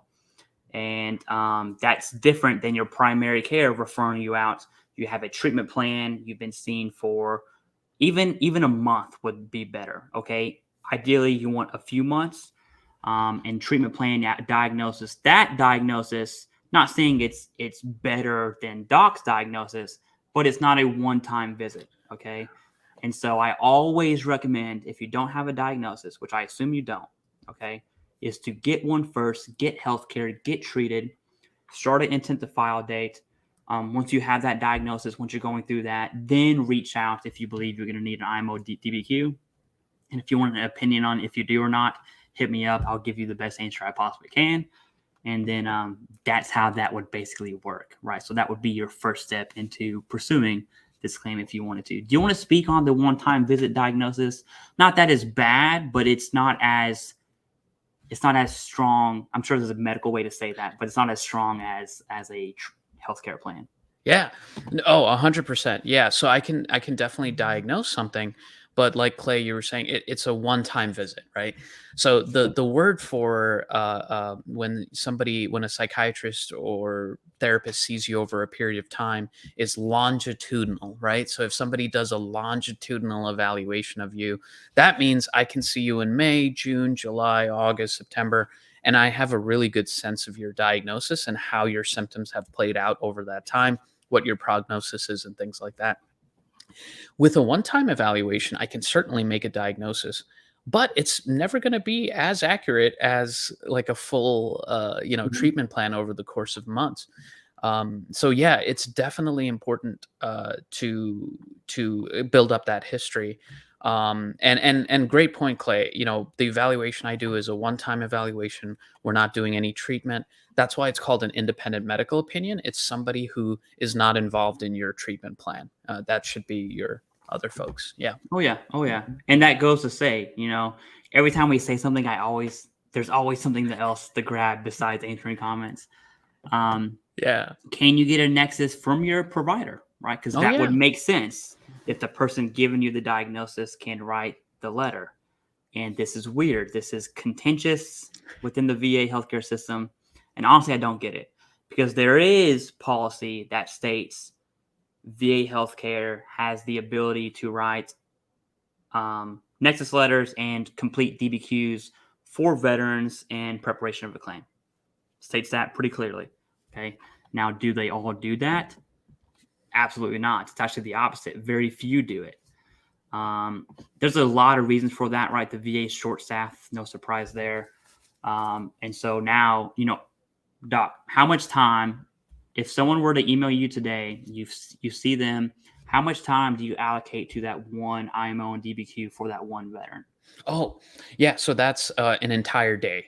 Yeah, So, right? So that involves, the evidence summary, which is basically summarizing all the pertinent evidence from the records, the video evaluation, the scientific studies, bringing in the scientific studies, and then wrapping it all up with the conclusion and rationale at the end. It's a long process, but it's hard for them to argue against. Yes, and it's hard for VA healthcare to do that long process, because guess what? They're a healthcare provider, right? So they're seeing. I live in the DC area. Okay, the VA at the DC. I'm just guessing that my primary care sees hundreds, if not thousands, of veterans. Okay, might be tens of thousands, to be honest with you, right? There's a lot of veterans in this area, and so can they? Yes. If yours will, I would definitely recommend that over anyone else. Even if they are a psychologist, right? I would argue that a treatment plan with a psychologist, their opinion definitely would carry more weight than anyone else out there, assuming that they're good. Okay. Yes. and if necessary, give them the verbiage. It is at least as likely as not. Okay, just and ask them to write it in that way. So all right. So, and since we're talking about concise psych, let's go ahead, Doc. And this is another contentious question. Let's be transparent, right? What do you got? Yeah, absolutely. Great question. So there's a range on the Nexus letters, independent medical opinions.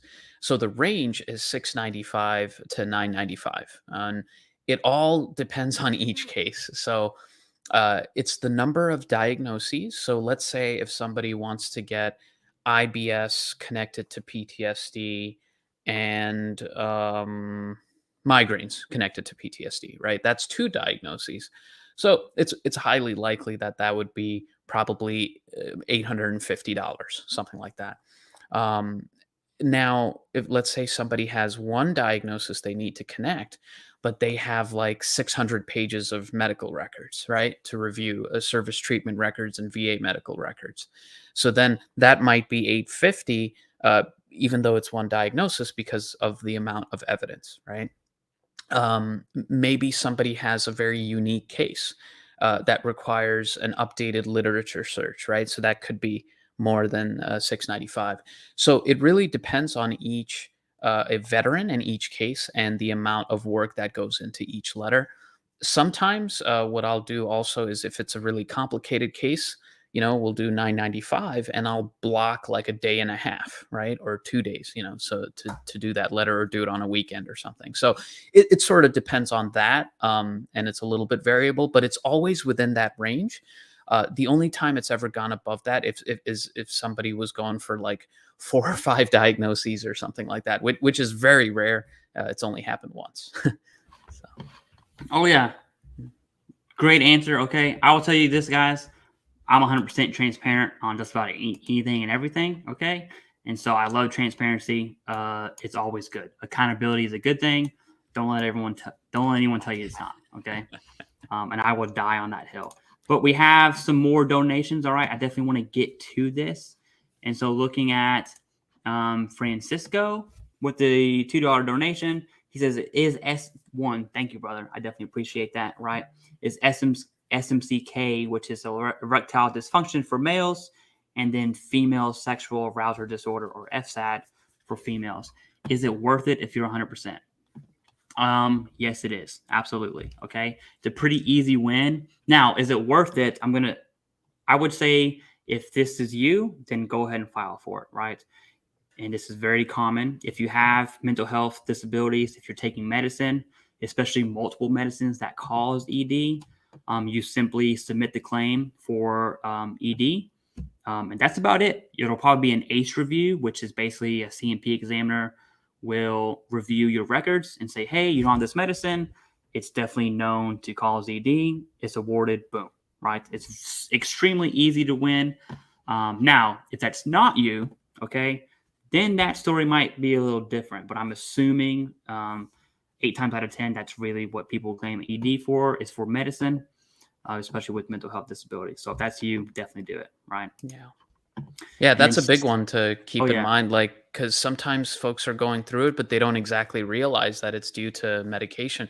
Psychiatric medications are notorious for that, right? Like antidepressants are notorious for that. Yeah. And it's an extra, it's going to be rated at 0%. It's an extra $128, I believe, after this last FY23 COLA adjustment.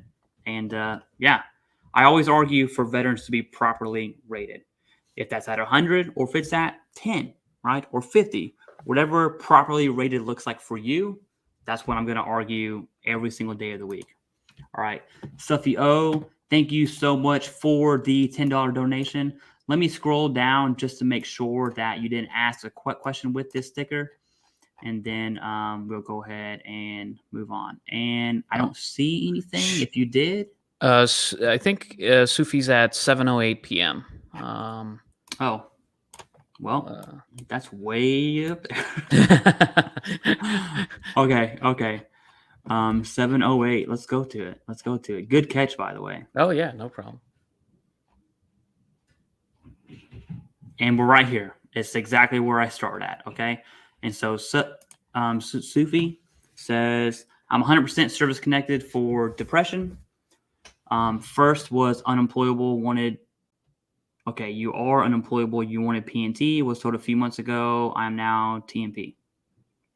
Okay, I'm so glad, but is it true that I don't have to worry about losing the status?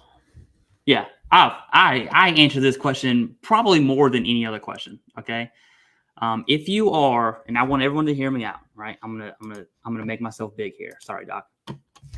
If you are 100% PNT, okay, 9 times out of 10, your rating is protected. It's fine. You have nothing to worry about. The only times I've ever seen PNT be taken away is if, one, the VA made an error and say, hey, we made a mistake. You're actually 80% or 90%, right? In that case, that's being properly rated. And that usually happens very fast. And so you have 100% PNT, and like a month later, they'll say, hey, we made a mistake. You're actually 90. Okay, no big deal. The second case I've seen it being taken away is in cases of fraud. Now, fraud is rare. It does happen. Excuse me. Fraud does happen every year, actually, but it is rare. And I'm talking like crazy things, like you're claiming that your legs are completely numb, that they're paralyzed, and then you're seen walking around. That's fraud, right? Or you say that you can't walk and you need a wheelchair. But the only time you go to the VA, you're in a wheelchair throughout your daily life. You're not in a wheelchair. That's fraud. Okay. And besides those two, you're protected, man. Right. And so if it's been over a month, I really wouldn't sweat it that hard at all, but I hope that calms some anxieties. And, yeah, that's about it. That's about it on that subject. All right. So Tracy says, the supplemental secondary to PTSD would be form 0995. Absolutely. So the 0995 is the supplemental claim form. And actually next week, these videos probably aren't going to do well because they're not, fancy, spicy topics. But I'm going to make videos on how to file a claim, how to do an increase, how to do a supplemental claim online. And so stay tuned for those next week. I'm going to drop them all as fast as I can. And so that way I can just refer people to them. I would love to link that video to you now, but that's the purpose of those videos I'm going to make. But to answer your question, yes, and definitely stay tuned because I'm just going to fill out a supplemental claim and then show you how I would submit it online. All right. See, these questions naturally transition. I don't get it. Okay. How do you file a secondary claim? Same thing I just said, right? I'm going to show you this. Secondary is going to be a part of that list too. Basically, you go to 2 ways. 1, use a VSO. Easy day. 2, you do it by yourself. And really, I'm definitely a fan of both. but one's faster than the other to submit. Okay. And so you can go on va.gov. Let's say you're filing depression due to lumbar strain. You would go ahead and type in depression, and they would ask you, is this disability directly as a result of your military service, or is it a secondary condition? You'd hit the secondary box. Once you do that, the next questionnaire is which disability is this connected to, and then you would hit lumbar strain, finish out the questionnaire. That's about it. Super easy, very straightforward. I promise that everyone here can do it. All right. TKJ, Doc, I'm trying to roll, but I don't think no matter how fast we go, it's going to make a dent. Yeah. Okay. I agree. Hey, Clay. Yep, that's my real name, guys. Clayton. I go by Clay or Civ Div. That's fine. Thanks for answering, Doc. All right. Awesome. Thank you for asking. Denied direct on the migraine claim, but awaiting my scheduled appointment with you next month. The migraines due to PTSD issued in service in VA. Okay. Yeah, so you have an appointment with the doc. That's awesome. I hope you're looking forward to that. And Doc, if you want to say anything, now's your chance. No, I think I recognize who that is, and I'm looking forward to seeing you, and we'll get it done. Awesome. Virgil says that your anxiety and depression is secondary to tinnitus. I'm assuming you had that service connected, okay? I know you asked some questions at the very, very beginning of the show, so I definitely appreciate that. But if that is service connected, that's awesome. Anxiety is... I wouldn't say it's a common secondary to tinnitus, but it's definitely possible, right? I see it. I see it. Not more often than not, but I see it enough to know it's kind of common. Okay, Sufi, we missed this one here. Also, okay. So also complain to your primary care about your depression and anxiety. Hey, you're never not going to hear me say, don't talk to your doctor, right? That's medical evidence is good. Okay. And if you have called the crisis line, that will be in your record too and will support your claim. Absolutely. And I would say if you send a secure message to your VA healthcare team, that's also part of your records, right? And so that's definitely awesome. Happy Gilmore. I like your name, right? It says, hey, Doc, thank you for helping me. You're welcome, man. I think I recognize that person as well. Thank you. Awesome. Okay, cool. So I'm glad that we have reoccurring viewers, right? Yes. Reoccurring fans. And awesome. All right. Jerry Daniel says, so I have an honorable discharge from the Army. Oh, it's this one. Okay. By the way, Chow runs. Oh, okay. So it's okay. Yep. We answered that one. Nice. All right. Another one. I'm never going to skip these. Brian Green says, hey, Doc, thank you for helping me. Hey, awesome. You're welcome. Thank you. Awesome. Yeah. Okay, Alex Fig says, any list of secondaries due to ankle sprain? All right.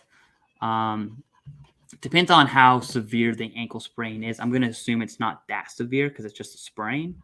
But if that were to develop further and you were to have a condition on that and it limits range of motion, you're looking at foot conditions in the knee, right? Probably the two most common. Maybe shin splints.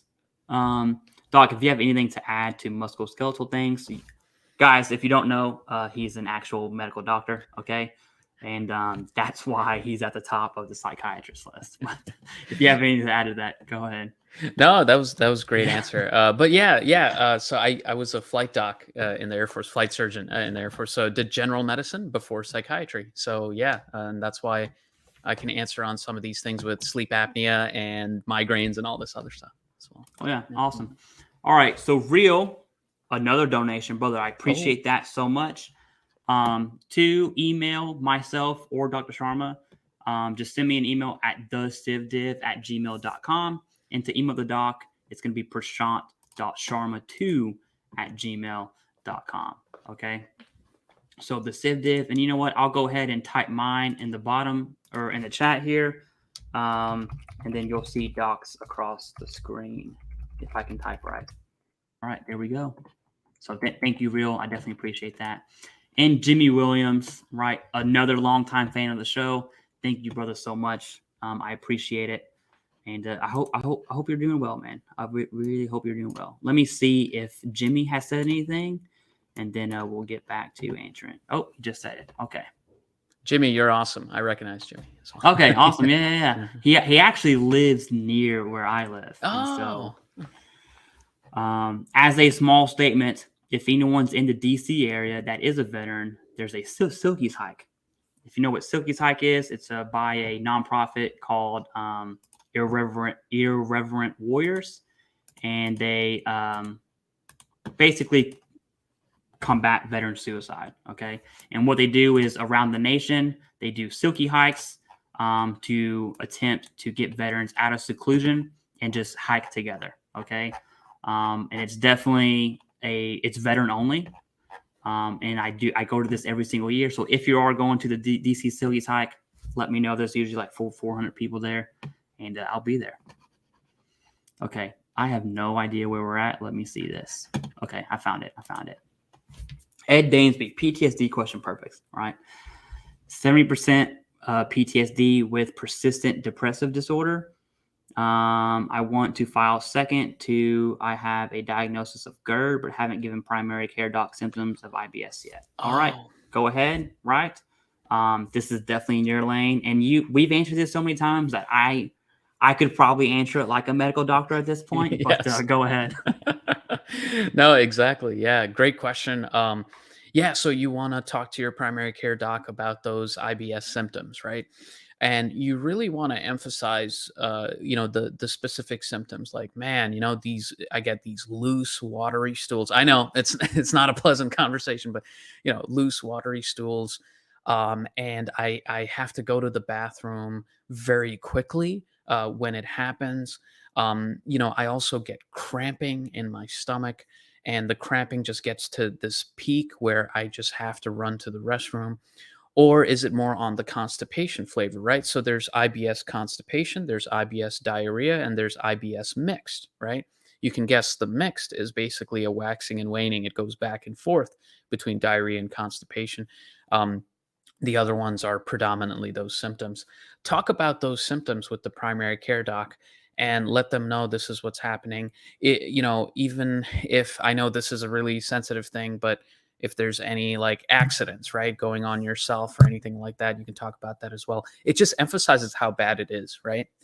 Now, what I've seen with physicians, providers within the VA system is that for some reason, they're really hesitant to diagnose IBS on paper, like on the record.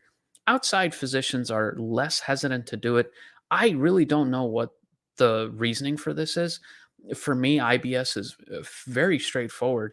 I mean, the criteria are very straightforward as well. But you just want to get those symptoms on paper.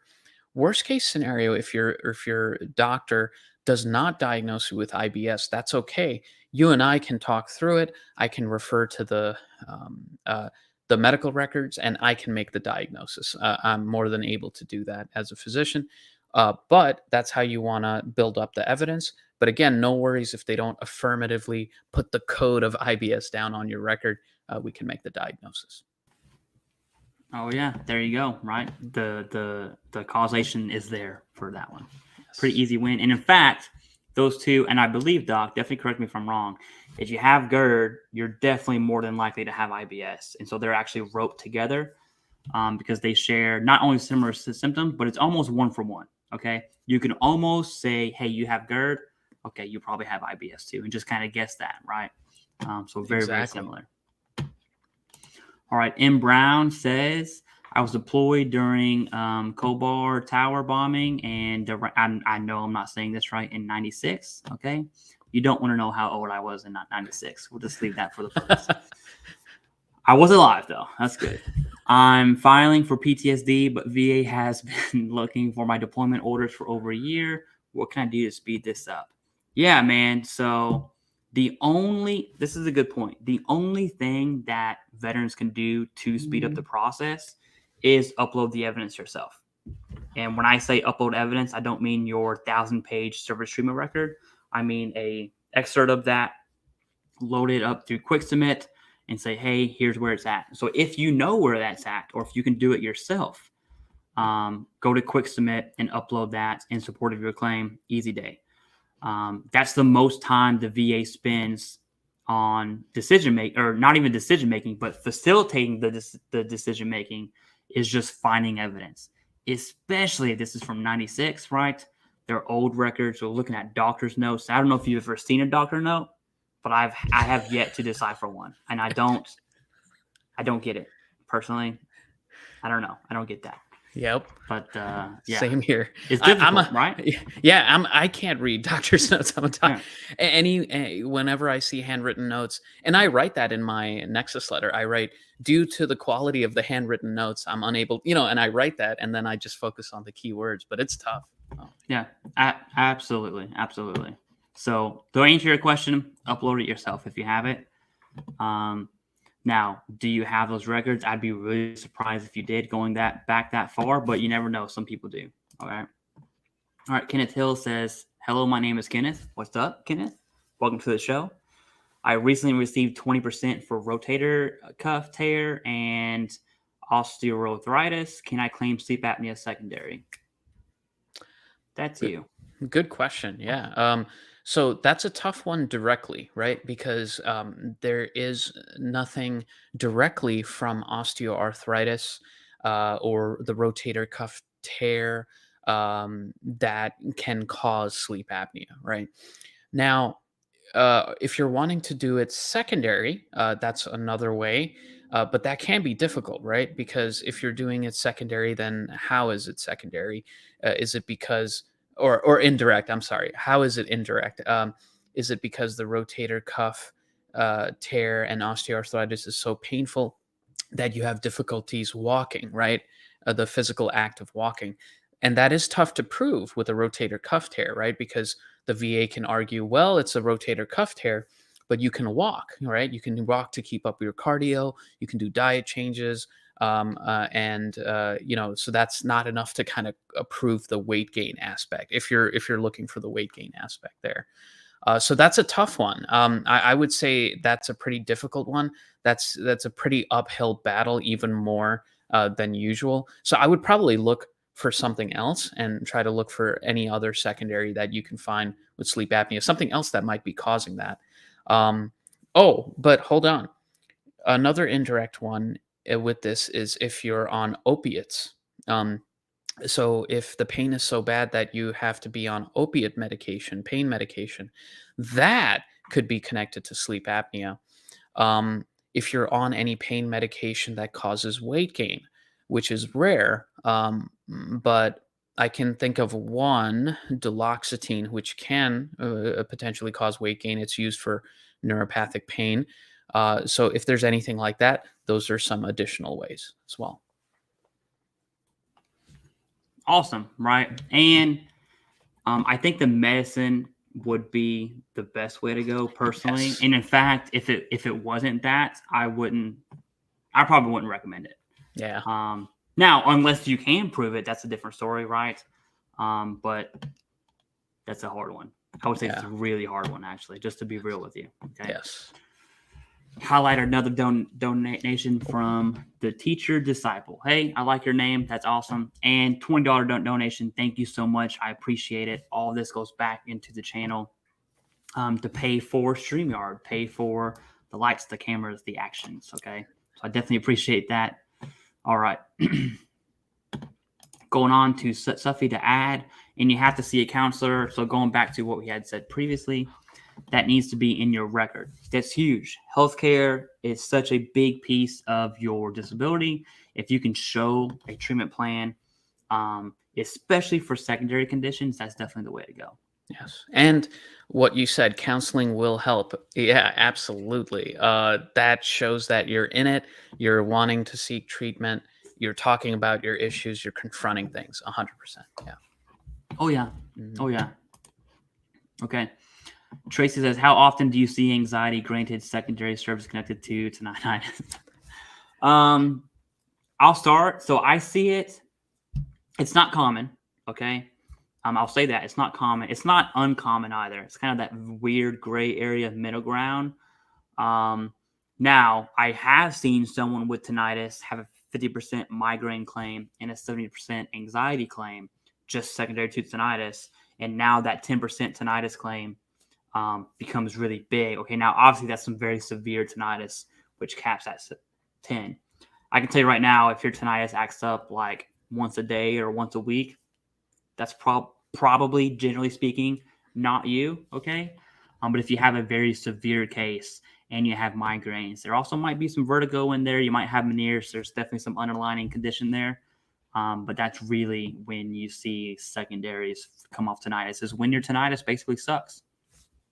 Doc, you want to add to that? Yeah, exactly. No, and the intensity of the tinnitus has to be there, right? And also asking ourselves, like, why is it causing anxiety? Is it like, is the tinnitus so bad that you can't hear other people in conversations and that makes you anxious? Is the tinnitus so bad that you can't hear your surroundings, situational awareness, and that's why you're anxious? Is it because you're at work and you need to be able to hear people well, and you don't, and you're anxious about losing your job? Yeah, so like, what's the flavor behind it as well? Yeah. Oh yeah. All right, M. Brown says, what do you do with multiple diagnoses from VA with PTSD, depression, MD&D? Which one are they going to look at? All of them. Okay. And this, I actually have a good question for you, Doc. But to answer Brown's question first, they're going to look at all of them. Okay. So you're going to be screened for PTSD. That PTSD probably has some major depression, probably has some severe anxiety, especially have frequent panic attacks, stuff like that.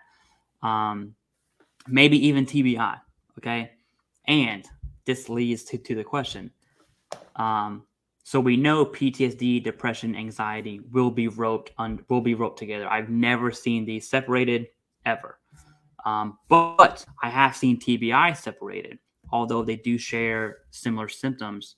And I've even seen the VA say PTSD with TBI and migraines. And so now they kind of rope all this under 70%, which is not really what you want, because you could have gotten PTSD, TBI, and migraines. But what's the psychiatry behind that? How do you differentiate between these symptoms? What does that look like? And more importantly, if a veteran is rated for PTSD and TBI, that's the same. Is it possible to disconnect those? Oh, that's probably that's probably difficult if I had to guess. Yes. No, and it's a great question. So TBI and PTSD, and you can substitute PTSD with a different diagnosis. You can say between TBI and major depression, between TBI and generalized anxiety, whatever, right? But between TBI and PTSD, there is a lot of overlap, right? Symptoms of mood, anxiety, and things like that. But there are ways to separate the symptoms, at least to some extent. All right. So I'll use the example of someone who has PTSD and TBI.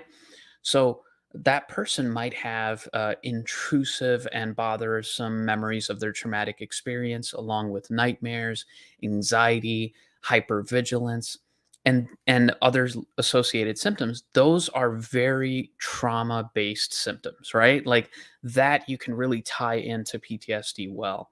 It's certainly highly likely that those symptoms are related to their PTSD. On the other hand, if they have cognitive problems like memory impairment, concentration issues, short-term memory loss, problems with forming sentences, word finding difficulties when they're talking to other people during conversations, things like that, those are more likely to be related to TBI. Now, that's not set in stone, because people with PTSD can also have those symptoms, right? With the way that the brain works. But remember, we are looking at what is more likely, right? So I usually still document that. There's an overlap, but I also document that it is more likely than not that a group of set or a set of symptoms is related to PTSD, and then the second group of symptoms is related to TBI, most likely. This varies very veteran to veteran. There is overlap there. For instance, irritability is a part of PTSD and TBI. It's very difficult to tease apart irritability. But yeah, so that's how it tease it apart. And with TBI, neuropsychological testing is extremely helpful. It's called neuropsych testing. This is something that you can request through the VA to have them do. They should have already done it as part of the TBI screen, but that's not always the case. There's also a lot of VAs that don't have neuropsych testing, so sometimes they do community referrals. Sometimes they fall really behind. But neuropsych testing is like 8 hours, 2 days, intense testing, and that can help differentiate between PTSD and TBI. So yeah, that's how I do it. That's how I look at it. I could have never answered that to save my life, but that's awesome. Thank you for the answer. And Brown, thank you for the question. That's a solid question. Yes. There's a lot to unpack there. Okay. You definitely Oh, yeah. need a professional when dealing with multiple diagnoses. Okay. Orange Remediation, a day one fan of the show. Orange, thank you so much. I appreciate it. I'm looking forward to the decision of your claims. Definitely keep me posted on that. And a big smackaroo here. I don't even know what to say. We got Wow. Thomas Tran with the $50 donation. But thank you so much. I appreciate it. Guys, all donations from YouTube go back to the channel just to keep the channel up. Okay. So I appreciate that. Let me scroll down to make sure that if you did ask something, we at least answer it. Okay. But thank you so much. I definitely appreciate it. Orange says several concussions, knocked unconscious with, TBI denied. Oh yeah. I would probably say it wasn't really denied. It's probably roped under mental health, probably. But I'll have to actually look at that decision letter. And Orange, definitely feel free. I probably email Orange at least once a week. So, yeah. All right. Let's get down to. Nope, we answered that. All right, here we are. Secret Sauce says, oh, nope, we answered this one too. We answered that one. All right, B-Buck, here we are. Okay, B-Buck says, so guys, B-Buck, he's the one that donated the IMO and DBQ for the drawing tonight. He says, trust me, Doc is worth the wait. My claims that he wrote letters and DBQs for were service-connected and awarded no CMP exam at all. And that was within 6 days. Okay. And so that's wild. It's absolutely wild that happened. B-Buck also went through Del K. Graham Veterans Foundation, which is an accredited VSO that I volunteer for. My main role is to create YouTube videos for them. So if you haven't subscribed to Del K. Graham VF, definitely do that. Help out the accredited VSO and their social media. That would be awesome. And yeah, that's about it. Okay. Orange again says, hey, Clay, what's up? What's up? What's up, Doc? What's up? All right. Mark Shippey says, how can I get on the list for Dr. Sharma? So here is your email. All right. Prashant.sharma2@concisepsych.com. That's how you let me do this one. That's how you reach out to the doc. Okay. Looking at Ed, if I have a diagnosis for restless leg syndrome, can I claim this condition secondary to sleep apnea? What do you got on that? Yeah, great question. So that also depends. So you can certainly, those conditions are very much connected. Okay, so that's for sure. A lot of people with sleep apnea have restless leg syndrome, and they measure that, right? It's called periodic limb movements, I think, on the sleep studies that they measure. And they can measure that and actually give you sort of an idea of how bad it is, right? So it's an objective measurement. Now, this depends a little bit on when the sleep apnea started, when the restless leg syndrome started, and where the timeline is on all that. Let's say if you had a sleep study done that showed sleep apnea, and then you had a repeat sleep study done, maybe for a CPAP titration or something like that, and that showed restless leg issues, then that's like a slam dunk, right? Because that developed after the sleep apnea was seen. If they were both seen at the same time, we can still look at that. It all depends on maybe you have, as the veteran, have some information about when the restless leg syndrome started for you, when you started to experience those symptoms. And then we can correlate it that way with the timeline, right? Maybe you have lay statements as well to support that. That's even better. So it really depends on the timeline for that. That's how I would go about it. Which one came about first? When did it pop up? Oh yeah, and let's scroll down here. William Tate, you're not going to be happy to look at this, but I'm going to show you anyways. John Hickman's in the chat, everyone. He had responded to me in email. He says, "Can't believe I won the contest. It was a free drawing for an IMO and DBQ from Dr. Sharma, completely free. And so reach out to him. I will go ahead and I'll start the email chain, and then Doc, go ahead and take me out of there and leave me be." Sounds good. Yeah, but congrats, John Hickman. Thank you, B-Buck. And William Tate, your hope's not over yet. Okay, it's getting there though. If Dr. Sharma determines that he's not able to help John Hickman, Doc will let me know, and then we'll go ahead and I'll reach out to you, William Tate. And then same thing goes with the backup to the backup. And so, John, that's you. So now that you know, John, I want you to go ahead and get your evidence ready. Okay, Doc, let's go ahead and talk about when a veteran does contact you, what is required of them? What do you need for that? Not just to start the process, like send you an email, but once you send the email, you get on the wait list, you get contacted. What's next? Yes. Oh, yeah. That's a great question, and it's good to have all this prepared. That'll just speed up the process once I email you. Basically, there's a few things. So we need some administrative stuff, right? So your DD 214.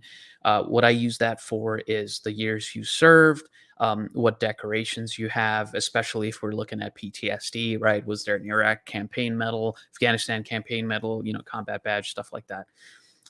After that, I also need a list of your current disability ratings. So this could be screenshots from the myva.gov site when you log into your account, or it could be the rating summary that you get from the VA in the mail, right? Either way is fine. I realize not everybody has a summary from the VA, so either way, but I need to know those because I need to put that in the Nexus letter. And especially if we're doing a secondary condition, I really need to see that because I need to verify that you have that percentage for that condition. After that, I need the medical records. So this can involve service treatment records, especially if it's a primary condition. So if we're looking to connect something like maybe you had headaches or maybe you had some type of trauma in service, then I really need those records. But not everybody has that, and it's not always required. And then the next thing is updated medical records over time. So since you've been discharged from the military, have you been seen at the VA or maybe your civilian doc? Those records are going to be extremely helpful. There's a link where you can download the VA medical records online through myva.gov. Download that, and I'll need that as well. So those are the major things that I need, and hopefully I'm not forgetting anything here. But those are the big things. We can start off with that, and then we can take it from there. Yeah. Awesome. Yeah. And I want to drive home, guys. Without medical evidence, it is impossible to write a Nexus letter or an independent medical opinion without evidence. Okay, and so you should know this going forward.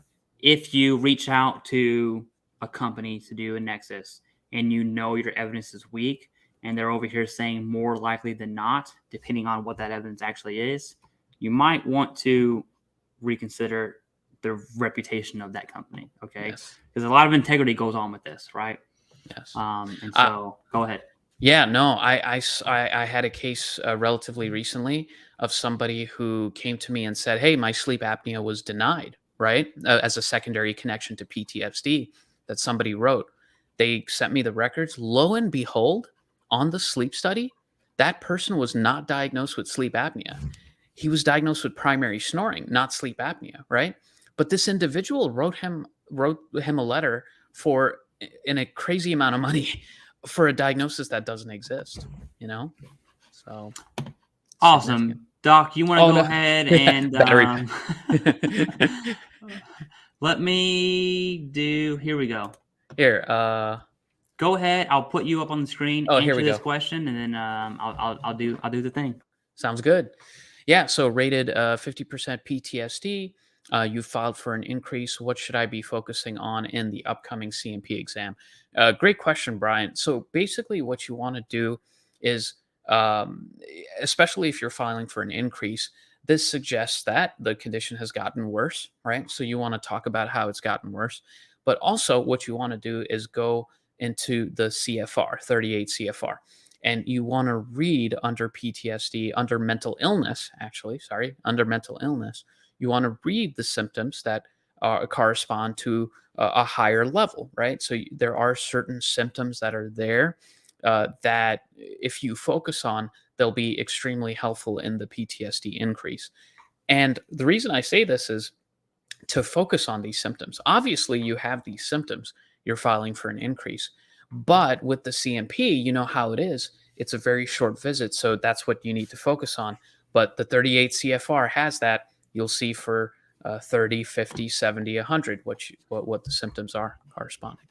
Oh, yeah. And you know what? Because we have this feature, I want to use it for the first time on the double chat. I'm going to show you exactly what that looks like, okay? Nice. And this is, of this whole stream, this is the most important thing that veterans need to know.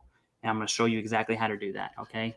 And so, okay, we're off to a good start. Nice. Let me take the question off. So you should be looking at my Google page here.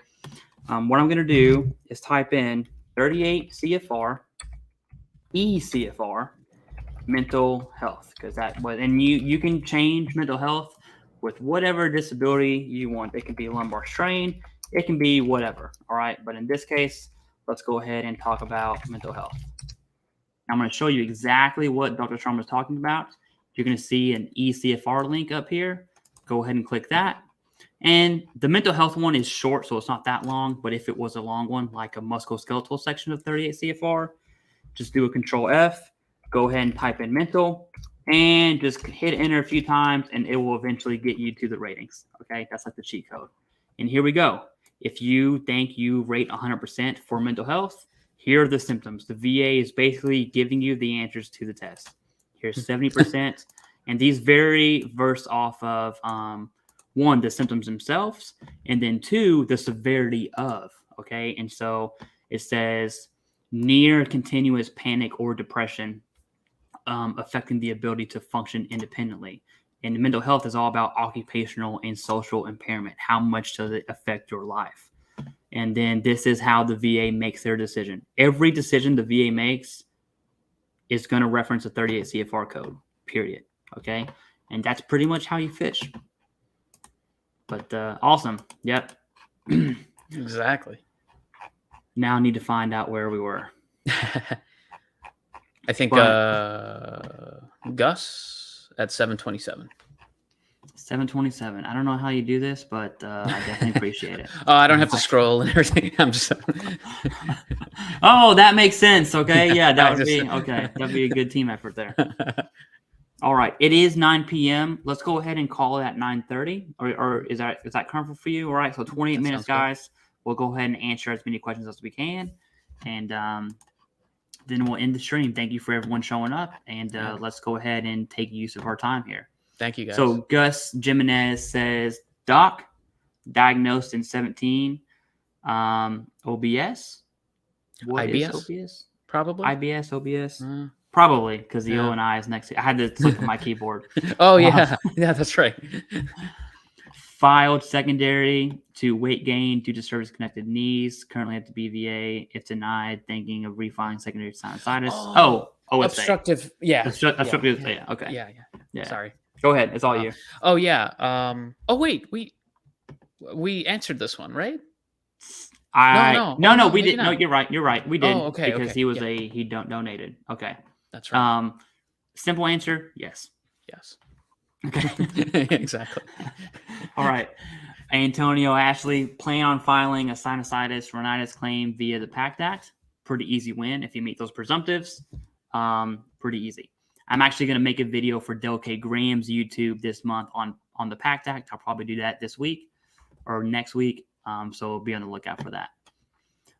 Claim via PACT Act. I have also been diagnosed with sleep apnea. Should I submit the sleep apnea claim as secondary sinusitis all at one time? This is definitely a top 3 question I get, is submitting a secondary claim to a claim that's not service connected yet. Can you do it? Absolutely. The only time I would recommend it is if your evidence is there. Okay. So if you have the evidence that shows sleep apnea, that your sleep apnea is connected to your sinusitis, it's different because now we're talking about you. When I'm talking about is sleep apnea connected to sinusitis, generally speaking, it's all about your symptoms, okay? And that goes for every secondary claim. In this case, it's pretty common, but yes, you can, right? You absolutely can. You'll get different opinions on that. Sometimes I say yes, sometimes I say no, and it really comes down to what is your evidence like. And if you have it ready, submit the claim. If you need more time, then I would submit sinusitis and rhinitis. Once you do that, do another intent to file, and then go ahead and do your other claim whenever you're ready. Exactly. Yeah, and you know the sinusitis rhinitis thing. So I'll give a quick example for like the perfect scenario, right? Like if somebody has, they were deployed to one of the PACT Act areas. While deployed, they had some upper respiratory symptoms, as many people do, right? When you're deployed, and then those upper respiratory symptoms got worse upon returning home, right? And then you develop this rhinitis or sinusitis, or maybe both. Those symptoms are significant enough that they cause other symptoms, like maybe heavy congestion in the nose. Maybe you notice that you're breathing through the mouth more, right? And then maybe you notice, or maybe a roommate notices, or maybe your spouse notices that you have snoring. Okay, maybe this is during the military service or right after or after, whatever.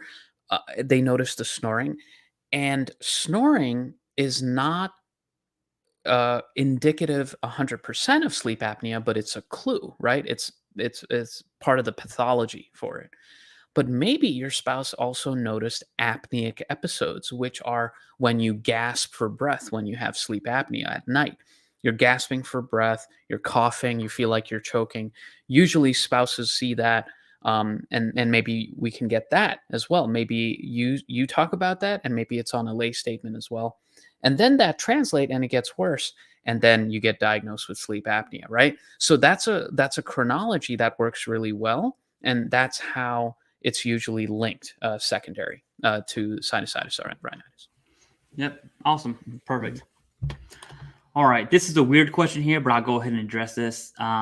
If you know Civ Div, you know that everything I do is free based, and I strongly believe in not charging veterans for publicly available information. Okay.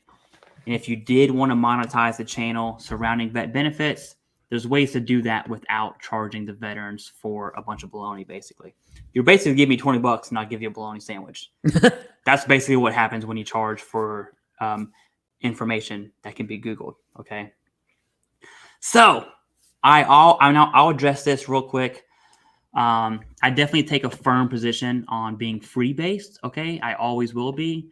And it comes down to, some people charge for help, some people don't. And I will continuously call them out. I have no shame in calling them out, okay? Someone can come at me if they want. It's completely okay. And that's it, Someone's free, someone's not. That's basically what's going on. But I'll leave it at that. And let's move on, all right? Dustin S. says, just got approved for a chapter through the VA after a sleep study. Is it best to claim sleep apnea to PTSD? Sleep apnea questions. They come again. Real quick, Doc, summarize this. We've answered this a ton tonight, but it is a hot topic, okay? It's a hot topic. Absolutely. Great question. So yeah, PTSD, it has a correlation with sleep apnea, but not a causation, okay? And the reason for that is, sure, we have veterans coming back from deployment with PTSD at an alarming rate who have sleep apnea, right? But PTSD, as far as we know through the evidence, is not directly causing the sleep apnea. Rather, it's other factors, right? I believe that to be, the PACT Act, burn pit exposure, all that kind of stuff. Now, in terms of the PTSD itself, there is no mechanism of action, right? So there's a correlation, but they haven't tested a mechanism of action that, let's say hypothetically, right? PTSD, they had a study showing that PTSD results in a rise of this neurotransmitter and hormone, and that neurotransmitter and hormone causes sleep apnea, right? This is completely a myth. I just made that up. But if they were to find that, then we would have a mechanism of action that we can prove. but that doesn't exist between PTSD and sleep apnea. This is why we have to do an indirect connection, which is, hey, is the PTSD causing weight gain, maybe through a medication that you're on for the PTSD, and maybe that's causing sleep apnea? Is one of the PTSD medications causing sleep apnea just by the nature of the medication, like a benzodiazepine or maybe gabapentin, anti-anxiety medications, things like that? Is the PTSD leading to an alcohol use disorder? Or has it led to an alcohol use disorder, and alcohol use weakens the upper pharyngeal muscles, thus causing sleep apnea? So it's indirect, and that's the only way that I would go after it. I would not go after it directly from PTSD to sleep apnea. It's just not accurate, right? It's just not the truth, and I just wouldn't go about it that way. Absolutely. Okay. And some docs will, and they'll charge you for that, and it's medically incorrect. Yes. All right. Keith, again, thank you so much, brother. I definitely appreciate it. John, thank you. Definitely appreciate that. Thank you, guys. Yeah. And here we have a TBI question. It says, I have a TBI on record along with other bodily injuries, very few, and currently going to behavioral health for anxiety, which is pretty bad. What should I expect to see from the docs? I assume this is more of a healthcare question than it is benefits. I also assume you're still in because you said behavioral health, which is a very active duty term for mental health. Maybe not. I could be wrong. But it sounds like you've been diagnosed and it's pretty serious. Doc, go ahead and take that away. Yeah, great question. So what you probably will happen, so you've got this TBI on record. Hopefully they know about it, right? On the behavioral health side, they should. So they're likely going to do a TBI screen and probably some neuropsychological testing as well for it. Maybe some memory testing, maybe cognition, maybe comprehension, all that kind of stuff. So they'll probably do some testing. And then you're going to have an intake, like a psychiatric assessment, going through everything, from your childhood developmental history up to now.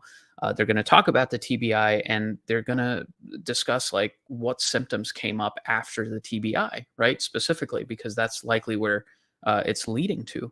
TBI can certainly cause anxiety. So they'll ask a lot about that. And then they'll ask about depression symptoms, anxiety symptoms. And from there, they're going to try to decide like what impact is this? What is the TBI causing? Is the TBI causing a generalized anxiety disorder or something else? And then how to treat it, right? And then they'll go about trying to figure out, do you want to take a medication? Is there a good medication available? They'll recommend therapy as well, most likely. And then there's also TBI specific therapy as well that they could recommend, especially if you're still in active duty. All right. Awesome. It's good. See, I could never definitely answer that as well as you. Okay. Oh, I guess that's why you're a psychiatrist and I'm some dude in his basement. Well, the non-psych stuff, you answered perfectly. So there you go. All right. Tyrod says, can you claim, I'll assume that means claim, can you claim burn pits for long mass surgery, non-cancer? And so you can't claim burn pits. You have to have a diagnosis.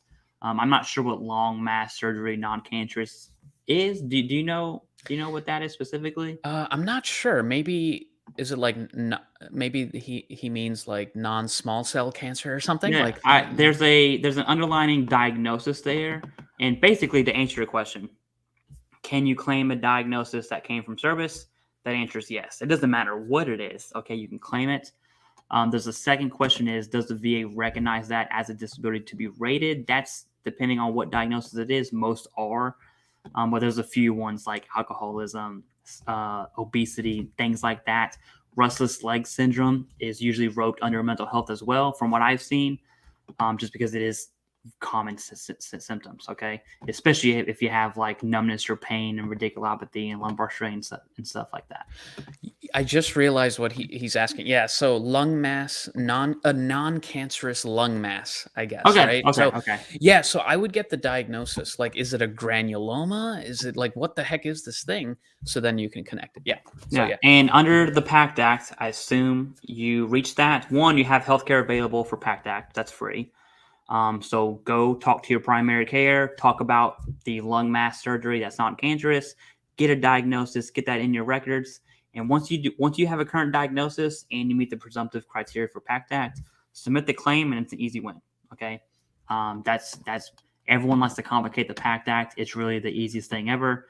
If you have a diagnosis, you meet the time frame, submit the claim, and 99.9% of the time you'll win. Okay, presumptive, and I also want to talk about presumptive under the PACT Act. The only time I seen someone be denied, it was for something of the lungs. And in the CMP exam, this veteran said that he smoked for 35 years. And he had the condition prior to deploying in the PACT Act area. Obviously, that doesn't meet the presumptive, because presumptive means we don't know where it came from. Let's assume it's this.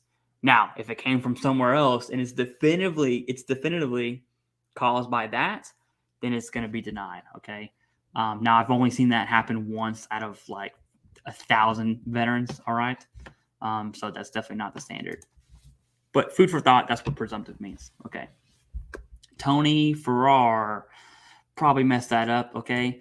You're so much better at reading names than I am, by the way. Okay. Oh man. Hey, filing. stop. Yeah. Oh, you answered this one. I did. Yep. I did. Squats I did. one. Yeah. Absolutely. Okay. Okay. Yep. Because he definitely donated. Okay. Nice. D-Dog Oh, D says, D-Dog. Doc, thanks for your help. Hey. Awesome. Yep.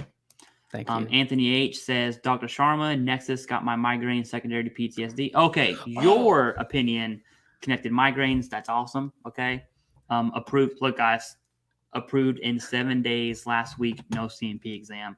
Awesome. That's insane. Yes, Okay. Yes. And so now, not only is there no CMP exam, I'm actually surprised it was 7 days, because the rumor mill is the PACT Act claims kind of pushed all other claims back. Oh. And here we have a fully developed claim get approved in 7 days.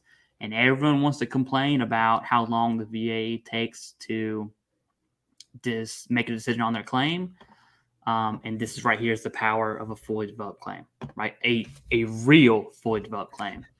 What I mean by that is, if you had the same exact IMO from Dr. Sharma, but it came from like a nurse practitioner or a psychologist, I don't think that would have been the case, right? Because that's debatable now.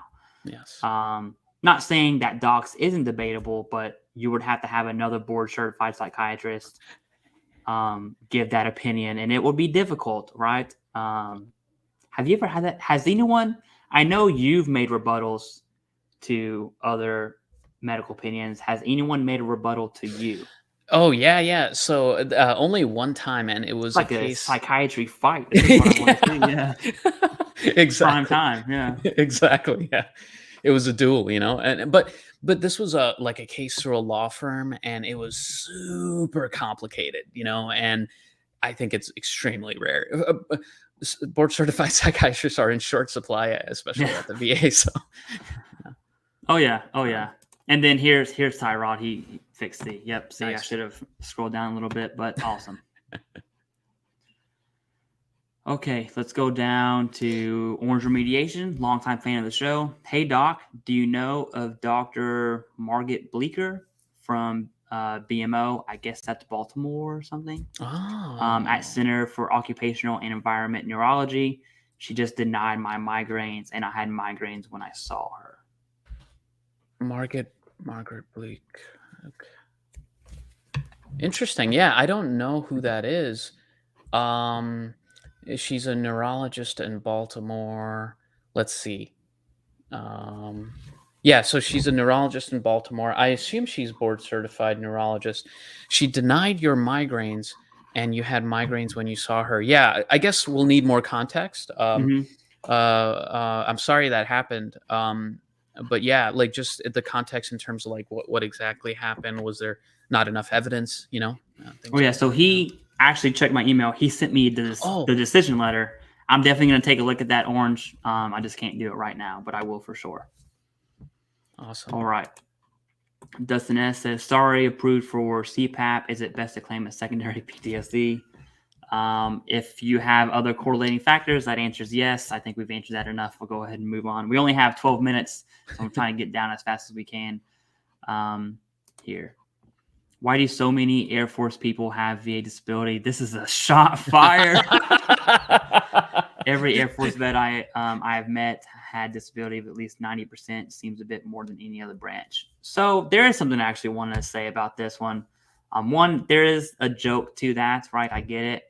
But to bring it back to reality, I always tell veterans when they start something like this is be very cautious at comparing your disability to someone else's, because it is not in any way, shape, or form remotely comparable or contrastable in any way. It's an apple and an orange. Okay, it's like an apple and a rock, really. So stay away from that. That's definitely a slippery slope, and it's going to lead you down a dark path, as we kind of see here. And Doc, do you want to add anything to that? Yeah, no. All I can comment on is on the other extreme, which is I can tell you that on the other extreme, like the taboo or the stigma is so strong in certain other branches, that's a right? good point. Like in the Marines, right? I mean, oh my God, like the stigma is so strong. Similarly in Army too, but yeah. So I think maybe there's a contributing factor there too. Yeah. So. Absolutely. Okay. And I would be cautious to say someone else's service doesn't really supersede another service, right? Whether they had the Medal of Honor, Silver Star, a NAM with Combat Valor, or they were administration specialists in the Air Force. Like, I wouldn't, one served honorably, the other served honorably. That's about it. Okay. Yeah.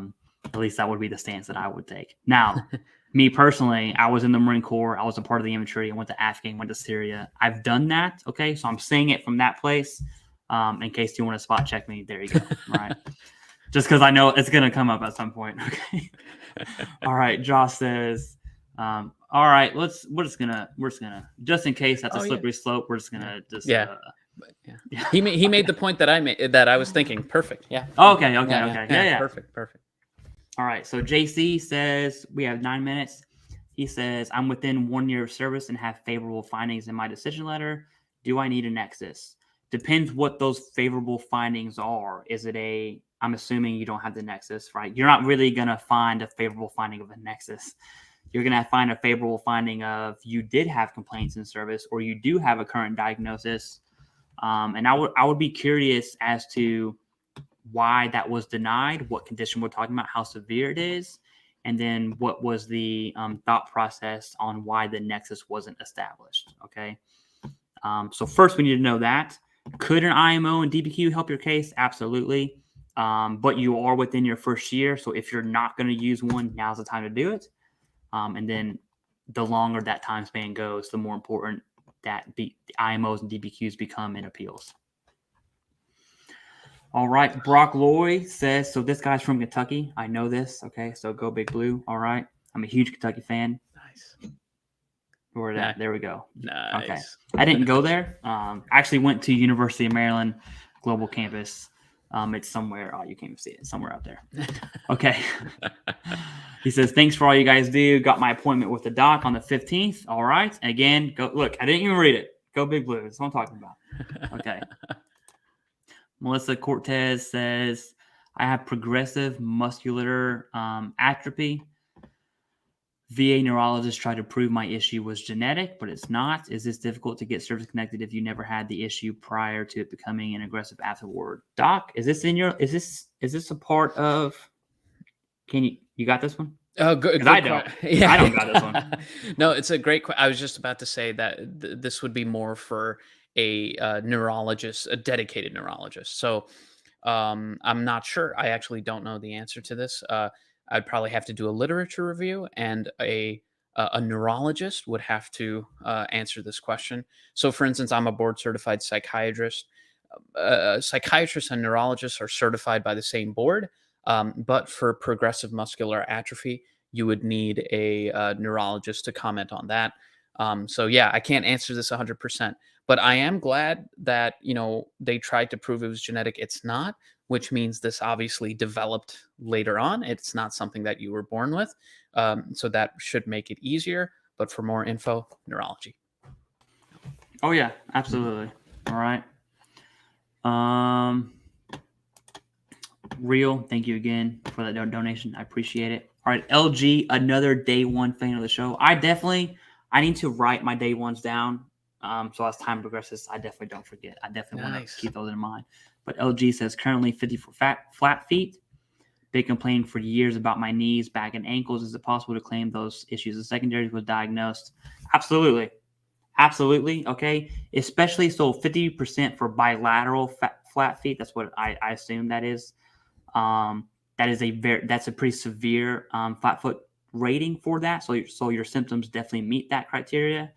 And then obviously the more severe that condition is, the more likelihood that those are secondary. What I would do is start making appointments with your primary care, talk to your doctor about your knees, your back, your ankles, whatever else is bothering you, and then always complain about your feet, right? Hey, my feet's been hurting for X amount of time, and I have this condition in my back. You can kind of almost paint that picture for your primary care to say, you know what, that might be connected, right? And then you can use that evidence in your secondary claim. Doc, you want to add anything to that? No, that is perfect. All right. We answered that thank you so much. Yep, we answered that. Okay, let's scroll down. Scroll down. A lot of Philip Castro says, are you getting my information? I haven't seen anything yet, Philip. But definitely comment and we'll give you an answer. We got 5 minutes. Okay, here we go. Happiness says happy NES, right? I hope that's a gaming reference. You know what's funny? And I'm just going to rant here. We watched the Mario. So I have 3 kids. We watched the Mario movie this weekend, and my kids are into Mario. And now I kind of exploited that because I have dusted out my N64, okay? I had Mario Kart, Super Mario Brothers, or Mario Brothers, or Smash. I had Mario 64, Donkey Kong 64, all these games. Wow. We broke it out. I actually went to the store to buy new controllers because mine didn't work. And now we're playing Mario. Right? That's nostalgia right there. Yeah. So I'm in it right now. And now as an adult, I'm playing these games and trying to maximize it, right? So I'm trying to get the max amount of stars because now I'm an adult and I can actually play these games. Okay. Yeah. Looking up strategies online. Yeah. A lot easier to do when I can look at a tutorial on YouTube. All right. Our VSO said that even if we get a private psychiatrist's opinion, the VA will disregard themselves to get CMPs. Not true at all. No. Your VSO is wrong completely. And actually, we have evidence to support that. It's not just hearsay, but that's just incorrect. And your VSO is probably new to the process. Now, let's just give them the benefit of the doubt because it's probably a volunteer or they get paid very, very little. So let's not hate on VSOs. But that's not true. It's not. It's just simply the answer is no. Okay. Yeah. Jay Breakfield, another day one fan. And Jay, I actually sent him a Civ Div hat because he is a real day one. One of the first subscribers I've ever had. I even looked him up in people who did subscribe to me. So I sent him a Civ Div hat. So a little charm there. Awesome. All right, let's scroll down and get a question. Let me see if there's a new question actually, because we haven't even made it to 8 p.m. Wow. Okay. Look, see, B-Buck says that's BS. Absolutely. Okay. I'm going to scroll from the bottom to the top now. Sounds good. Can you claim sleep apnea after being out for more than 2 years? We got 2 minutes. You can. You got 2 options. Either direct to service. And to do that, I'm telling you, you're going to have a diagnosis for sleep apnea in service. If you don't have that, don't waste your time. It's going to be denied. Okay. I've never seen that be connected without a sleep study in service ever. Which then brings the question of secondary. We've answered that 1 billion times on this live stream. You can go back and watch that. But absolutely.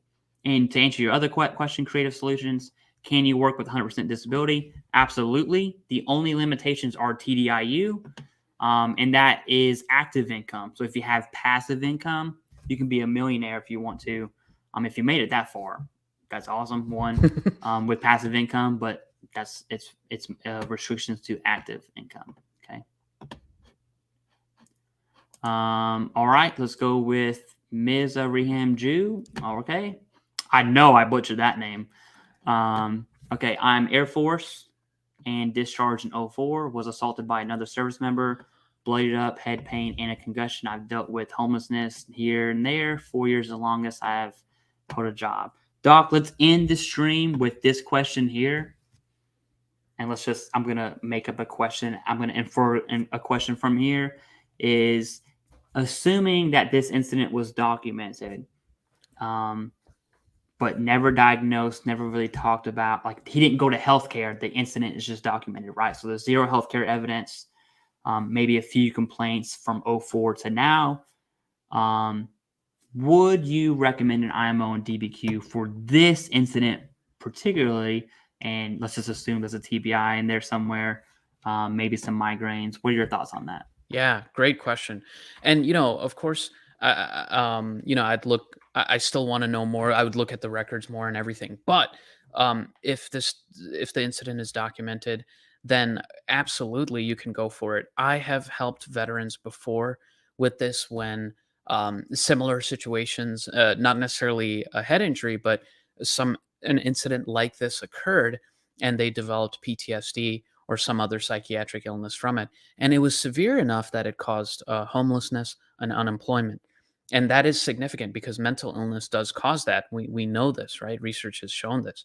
And so we can certainly use that information in the evaluation. So when I'm writing the letter, the report, I'll be noting that. I'll be stating that, look, the mental illness has been so significant that the veteran has been completely disorganized, not able to really, comprehend, community services, right? Like what's available out there, not able to absorb this information because that's how bad the TBI was, or that's how bad the PTSD was, right?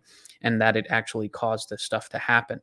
Even better if we have some documentation of that, maybe lay statements, maybe some other documentation. VA has some homelessness programs, right? If you ever had anything documented there, but absolutely can go for it. I'd get more information from you probably, but I would definitely go for it. And an IMO DBQ can be helpful for this. Oh yeah, and to end the stream there, okay. Doc, thank you again for coming on. Okay, we'll have to do this before the year ends at least once. Yes. And veterans, all those that ask questions, okay, thank you so much for sharing that information with us. I hope that we helped. And if you want to reach us personally, you can go ahead and send me an email at TheCivDiv@gmail.com. I'm going to type it in the chat box now. And then if you want an IMO or DBQ, or you want Doc to look at your records and maybe explore the IMO DBQ, you can absolutely send him an email. You can send me an email too, and I'll kind of give you my recommendations. And if you are on the wait list, start your intent to file. Okay. Yes. And with that being said, guys, in 2 more weeks, I have another live stream with someone who wants to be anonymous, that they work for a contracting company that does CMP exams. We won't really name which one, but there's only 3 of them. So you have a 33% chance of getting that right. But we're going to get their perspective, and we're going to do a live stream. They'll be blacked out. It'll be audio only, and you'll be able to ask a CMP expert questions. Okay. And so with that said, Doc, do you have any parting words? No, just thanks for having me. Thank you guys for, trusting me with your, with these independent medical opinions. I'm really happy to be doing this work. I love it. And thank you, Clay, for having me on. Thank you, guys. I'm loving it. Awesome. And with that being said, that's it. I'm going to end this with the video. And Doc, I'm going to go ahead and log off, and I'll see you later. All right. Sounds good. Thanks, Clay. All right. See you later. Thank you. See you guys. Whiskey 9 Yankee 7 November Golf, over. This is Whiskey 9 November. Whiskey 9 7 November, interrogative Alpha Bravo. Negative Alpha Bravo. And this is 7 November Golf. Roger, request you check your Romeo side. I'll go ahead and check my Tango side. 7 November Golf out. And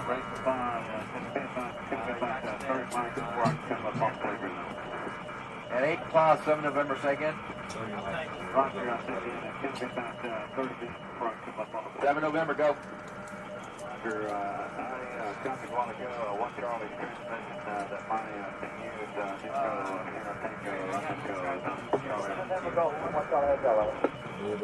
And 8 5, this is 7 November, Charlie. Now 1 Charlie, 7 November, go. This is one Charlie, in reference to your last, you're bringing 158 into Foxtrot, 1200 between teams, and local. Also request your unit take down Nexus to see if we can try to get 59 and 8 for pause at the playground. And this is 7 November, Roger, stand by. Got that. Got it? Alright. And all units, this is 7 November Golf. My unit Alpha, Echo, X-ray Alpha Alpha in there.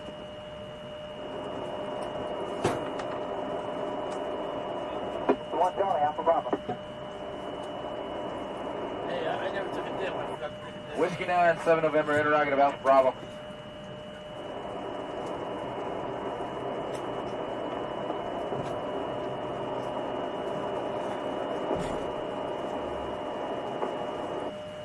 Whiskey 9, Yankee, 7 November Golf, over. This is Whiskey 9, go. Whiskey 9, 7 November, interrogative Alpha Bravo. Whiskey 9, Yankee, 7 November Golf, over. This is Whiskey 9, go. Whiskey 9, 7 November, interrogative Alpha Bravo. Negative Alpha Bravo. And this is 7 November Golf, Roger. Request you check your Romeo side. I'll go ahead and check my Tango side. 7 November Golf out. November 8 to 5, And 8 class 7 November 2nd. 7 November, go.